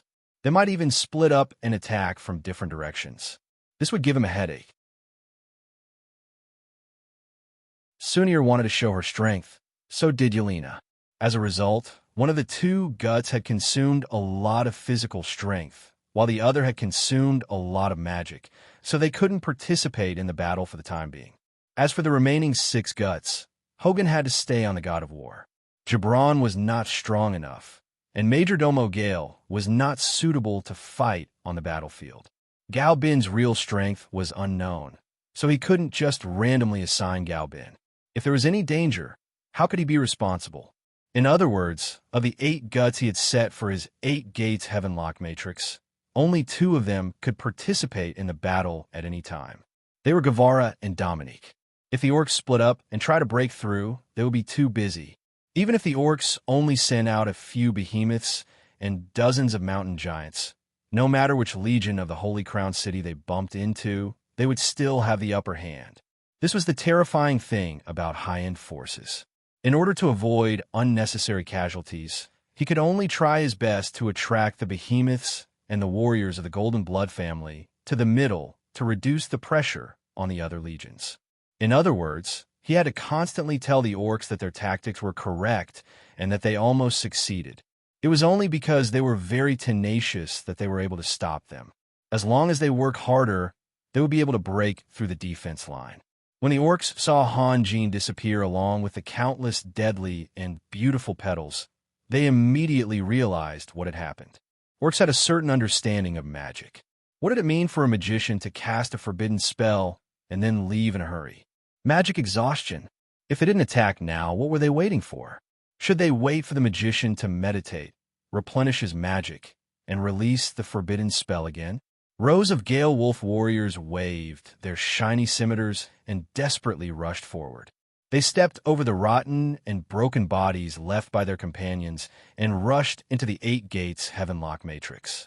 But this time, the beastmen did not send out the behemoths or hill giants. Even the half-crazed Rhinelander was held back by his brothers. Of course, the giant creatures that were over 20 meters tall were a lethal threat to the nearby beastmen. Even the new great shaman Theodore was almost trampled to death. He was so scared that he covered his head and ran far away, hiding in a safe place as he cursed inwardly. Except for the Knight Regiment of the Holy Crown City, the situation in other areas was gradually getting worse. Although Han Jin and the others didn't put too much effort into other areas, the orcs were the same. The first wave of attack was just a test. Then, countless Gale Wolf warriors and orcs on foot with inferior weapons rushed up and started a chaotic battle with the various regiments. Winston and Saxon were very strong, but the orcs also had their own generals and leaders. Winston and Saxon had been forced into a disadvantageous position, and the casualties of the 1st and 2nd Swordsman regiments were rapidly increasing. In terms of strength, the swordsmen and knight regiments of the Holy Crown City were stronger than the ordinary orcs. However, the orcs didn't have the will to face death, so their only advantage was evened out. Plus, the orcs had the advantage in numbers. The 1st and 2nd Swordsman regiments only consisted of 8,000 people, but each of them had to withstand the attacks of tens of thousands of orcs. Fortunately, Han Jin's 8 Gates Heavenlock matrix rendered all the Thunderbirds useless. If there were thousands more Thunderbird attacking them, they would have collapsed long ago. Winston and Saxon were anxious, but they were deeply entangled in the battle and couldn't go back to help. Although the orcs didn't have any fighting power or fighting skills, they were tall and strong. Their shiny scimitars were fast and ruthless. Winston was better off, but Saxon had 7 or 8 more wounds on his body. However, Han Jin had killed so many dragons that his dragon scale armor had long become the standard equipment of his friends. The scimitars had already cut through Saxon's dragon scale armor, but they had already lost a small part of their power. When they cut through the dragon scale armor again, the power of the scimitars was almost depleted. At most, they could only leave a bloody mark, but it was difficult to cause any substantial damage. However, they couldn't drag on like this. They needed help. Lang Ning's Riptide was barely able to hold on. This was because the knight's equipment and tactics had the effect of restraining the Gale Wolf warriors. With a spear in their right hand, they could control the distance between the two parties. If the enemy forced their way in, they could use the knight's shield to protect themselves. Their warhorses were also much taller than the Gale Wolves. Gibran had somehow run to Lang Ning's side. His true strength was stronger than Winston and Saxon, but his influence was far less than that of Winston and Saxon. Gibran was like a venomous snake. When a venomous snake was angry, tigers and lions would retreat. However, when faced with a group of ants, what was the use of a venomous snake? Using his teeth to bite them one by one? No matter how hard he tried, he could only stab down one enemy with his dagger. However, Winston and Saxon were able to knock down an entire group of them. Alan Samrit's mountain army was also unable to hold on. However, they retreated in an orderly manner. In comparison, the 1st and 2nd Swordsman regiments were in a mess. Cain became a fire brigade. He divided the Magic Legion into 5 brigades to support each legion, but the effect was not very obvious. He had no choice but to throw himself into the firefighting battle himself. On the battlefield, the power of an archmage was far greater than that of a warrior of the same level. With a few chants and spells, they could easily turn the situation around. Of course, when he rushed to the second support point, it only took a few minutes for the original support point to become worse again. Do you see that? When Gal Bin's face darkened, his demeanor was extremely imposing. His eyes flashed coldly, his body was as straight as a javelin, and his thick beard made him look very murderous. Then, he pointed his arm forward. "They are bleeding for us." Dozens of elven clan leaders and thousands of mid-level and low-level elven leaders surrounded Gal Bin and listened to him quietly. "Once we aimed our longbows at them. Once we occupied their cities and hurt their families. Once we treated them as our most terrifying enemy and did everything we could to kill them." Galbin's voice suddenly became louder. "Now, everyone, take a closer look and see how they repay us." The elves were a bit agitated. This was a race that was too naive. It was fine if one person was naive, but it was sad if an entire race remained naive. According to the principle of survival of the fittest, it was extremely difficult for them to reproduce. Of course, elves like Galbin, Sunir, and Lydia were also different. Most elves just wanted to live a quiet and peaceful life. Blanche, for example, lived in seclusion in a small village with hundreds of elves. They believed that there were many things in the world that were more meaningful than war. Abdurrah used the slogan of restoring the glory of the Elven Empire to incite the elves to fight. Any other slogan would not have achieved the same effect. Hearing Gal Bin's words, the elves became very uneasy. Gal Bin was not lying. This was the truth. An enemy that they regarded as their mortal enemy was now protecting them. "Shouldn't we do something?" Galbin seemed to be talking to himself, but his voice was very clear. "They have already regarded us as partners and comrades. They trust us. What about us?" The elves were becoming more and more agitated. Battle cries shook the heavens, and the battle had already reached its climax. There would definitely be many casualties, but up until now, not a single elf had been injured. This was because the humans had already taken on the most dangerous burden, blocking all the enemies in front of them. Just like Galbin had muttered to himself earlier, what should they do? Go. Let us express our sincerest apology with the blood of our enemies. Galbin waved his arm and repeated, "Go." The elves turned around and ran forward. Their fighting spirit had been stirred up by Galbin. Although Galbin's speech was short, and he did not mention the actual conflict between the elves and the Holy Crown City, this was a pre-war mobilization, not a speech. He could only choose the most concise words. Did he have to quote from many sources and tell the whole story? The battle would be over by the time he finished. "Shall we go together?" Lydia asked with a smile. Perhaps it was because of the past. Lydia's face was filled with an indescribable look, or rather, a kind of charm, which could even make people ignore the ugly scars on her face.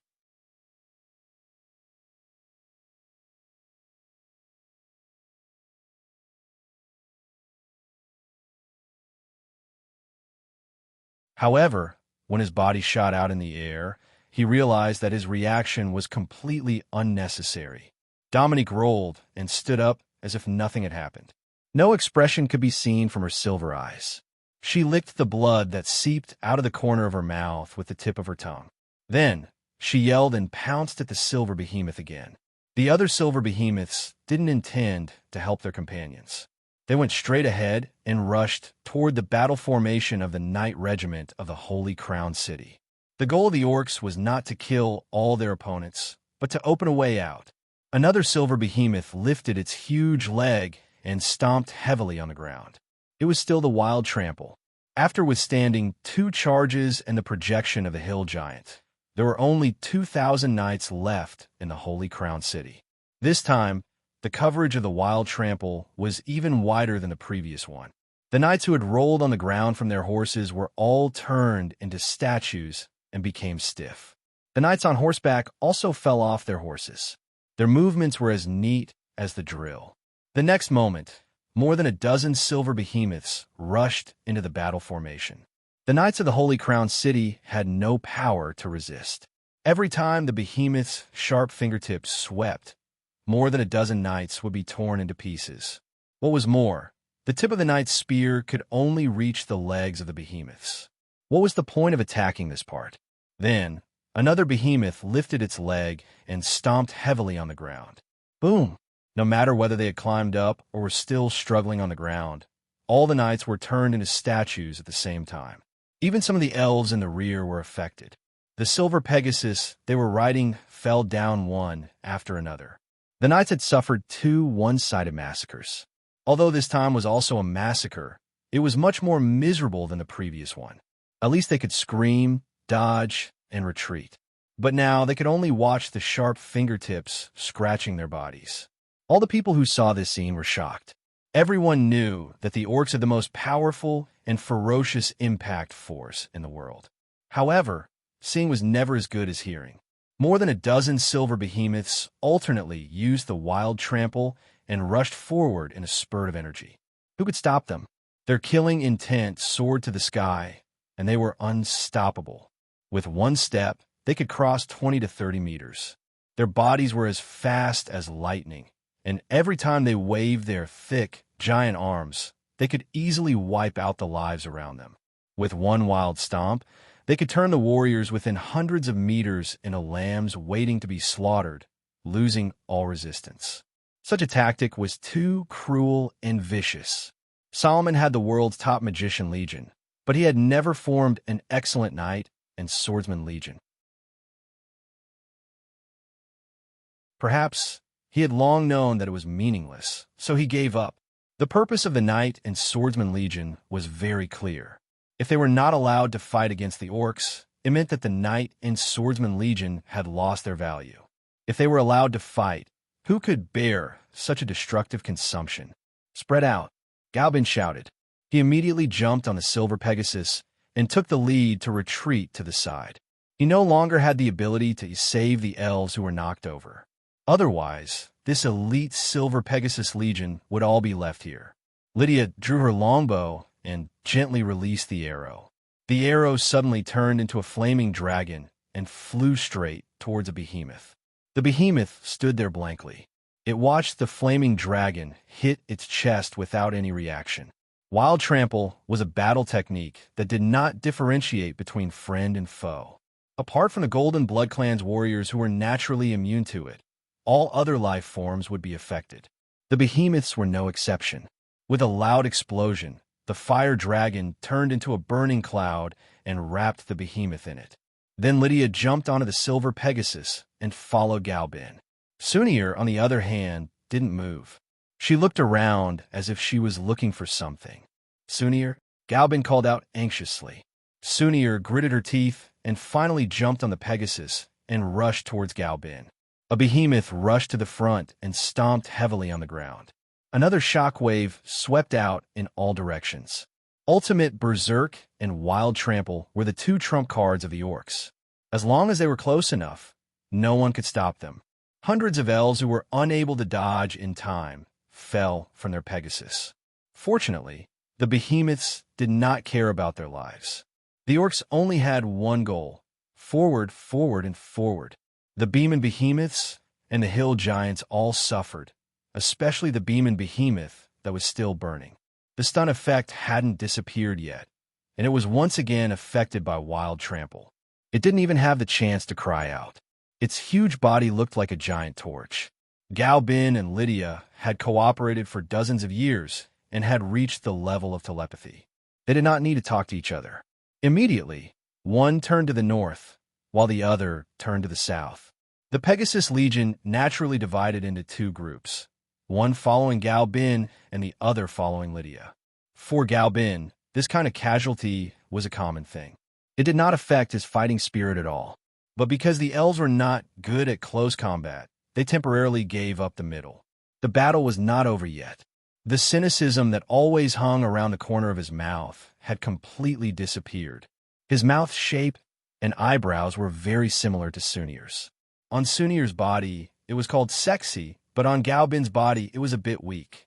It did not fit in with his self-proclaimed masculine style. However, the pair of cold eyes could make up for the lack of image. He used to be like a playboy who did not care about anything, but now he was like a sharp arrow that was about to be shot out. The orcs suddenly launched a desperate attack, which was a huge test for the allied forces of the Holy Crown City and the elves. Everyone could make a plan, but could they adjust it in time according to the changes of the situation? Most generals had a group of advisors around them to discuss military affairs. However, it was not the advisors who could decide the fate of the army, but the general. As the saying goes, it is easy to get 1,000 soldiers, but hard to find a general. Seeing the behemoths had rushed into the enemy's formation, the orc soldiers' morale was greatly boosted. They desperately rushed forward. The Knight Regiment of the Holy Crown City had been completely destroyed. The other legions felt the great pressure and had to gradually retreat. The orcs had gone completely crazy. Even if it was 10 or 100, they would still do it. The elves in the rear endured the soreness in their arms and fingers and released arrows with all their strength. However, they still could not suppress the orcs' attack. The whole battle line was in danger of collapsing. Major Domo Gale anxiously looked at Hanjin. As one of the 8 guts, he could clearly see the whole battle situation. However, Hanjin was sitting there with his eyes closed, as if he had entered meditation. He did not know whether he should wake Hanjin up or not. Kill! Guevara roared. His opponent was a silver behemoth. If it was a duel between the two of them, he was absolutely sure that he could defeat the enemy. However, he needed time, and the behemoth's body was too huge for him to kill it with one blow. He could only use the method of accumulating injuries to wear down the opponent's life. On the other hand, Dominique had gained the upper hand. Every blow she released could leave a deep wound on the behemoth's body. However, the behemoth's counterattack was greatly weakened because of the power of thunder, so it could not hurt Dominique badly. Before the battle broke out, no one had expected that Dominique's fighting style would become so fierce after being stimulated. The behemoth was desperately fighting, and she was even more desperate. However, the orc soldiers were coming from the rear, and there were more than 200 hill giants. In a few seconds, the two of them would be drowned by the endless tide. Of course, drowning did not mean death, but for the Knight Regiment of the Holy Crown City, it meant complete annihilation. Raphael, a behemoth in the front, roared in the gloomy night. After the powerful warriors of the Golden Blood family released the ultimate berserker spell, they almost became the same. It was impossible to tell which one was which.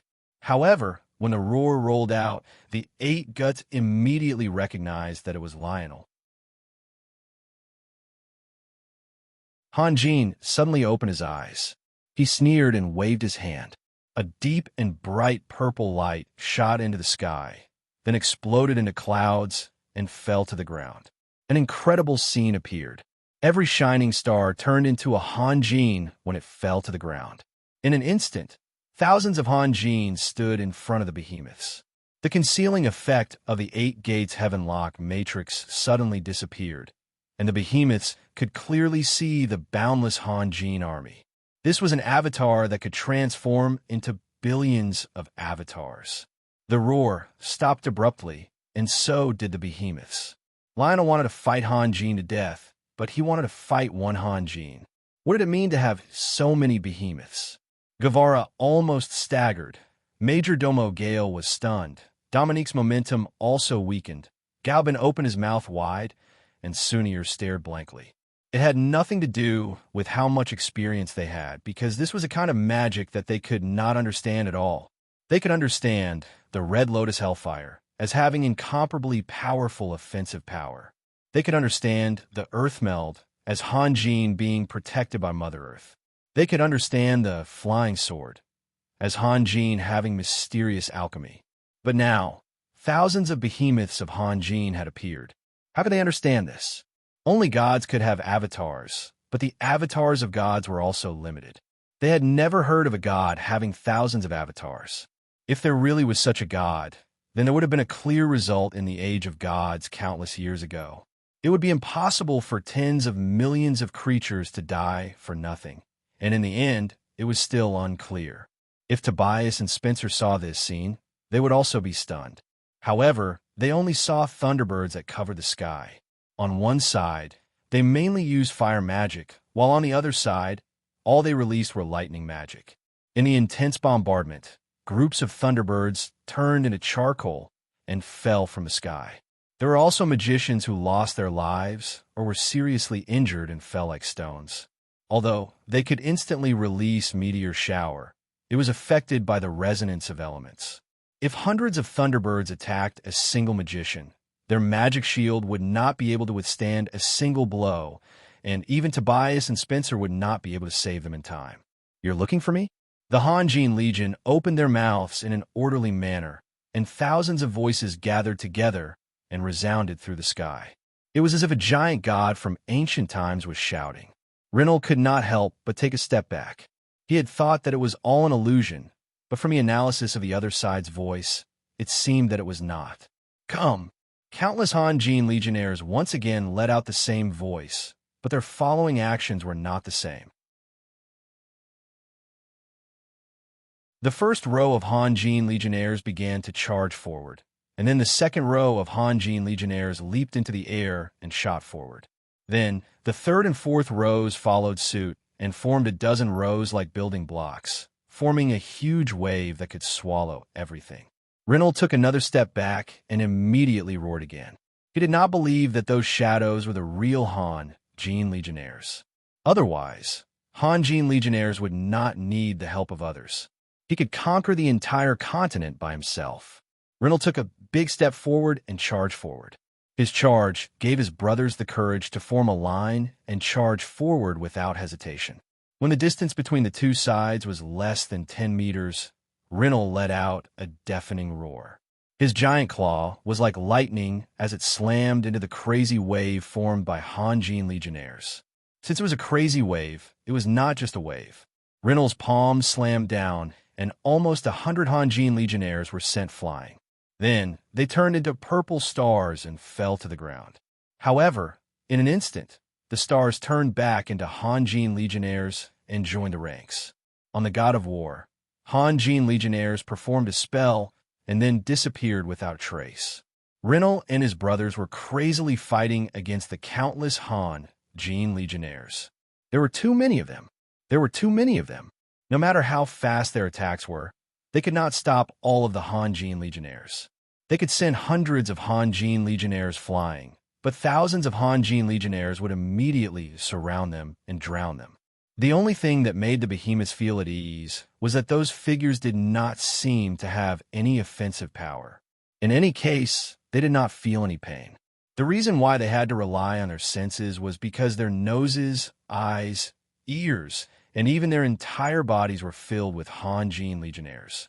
They could not see anything and could only hear the angry roars of their companions. Of course, there was one Hanjin legionnaire that was different from the rest. In his hands was a ball of quiet white flames. At this moment, the fire-wielding Hanjin legionnaires appeared behind the head of a behemoth. With a light backhand, he wiped the flames away from the behemoth's head. The three true flames did not have any magical fluctuations and did not even have any temperature. By the time the other party could feel the heat, it was already too late. That behemoth was still waving his arms with all his might when he suddenly realized that something was wrong with the top of his head. He hurriedly extended his large palm and patted it. Following that, he felt an intense pain. The top of his head and the center of his palm were hurting. He could not see the top of his head, so he wanted to see what was wrong with his hands. Unfortunately, he still could not see anything. Under his huge eyelids, there were more than 10 Hanjin legionnaires. This made him extremely annoyed and dazzled. Following that, he roared and used his palms to wipe his eyes. This time, he finally saw it. It was fire. Hanjin legionnaires moved and appeared behind another behemoth legionnaires. However, his expression did not look good. Every time one of his clones was attacked, it would consume his energy. Furthermore, the behemoth's attack range was too large. Almost every moment, thousands of his clones would be destroyed. However, he had no other choice. The goal of this battle was to eliminate all of the behemoths. He could not let a single one escape. You're tuning into the Warrior Lore YouTube channel. Don't forget to subscribe and join us on this journey to catch the most captivating stories.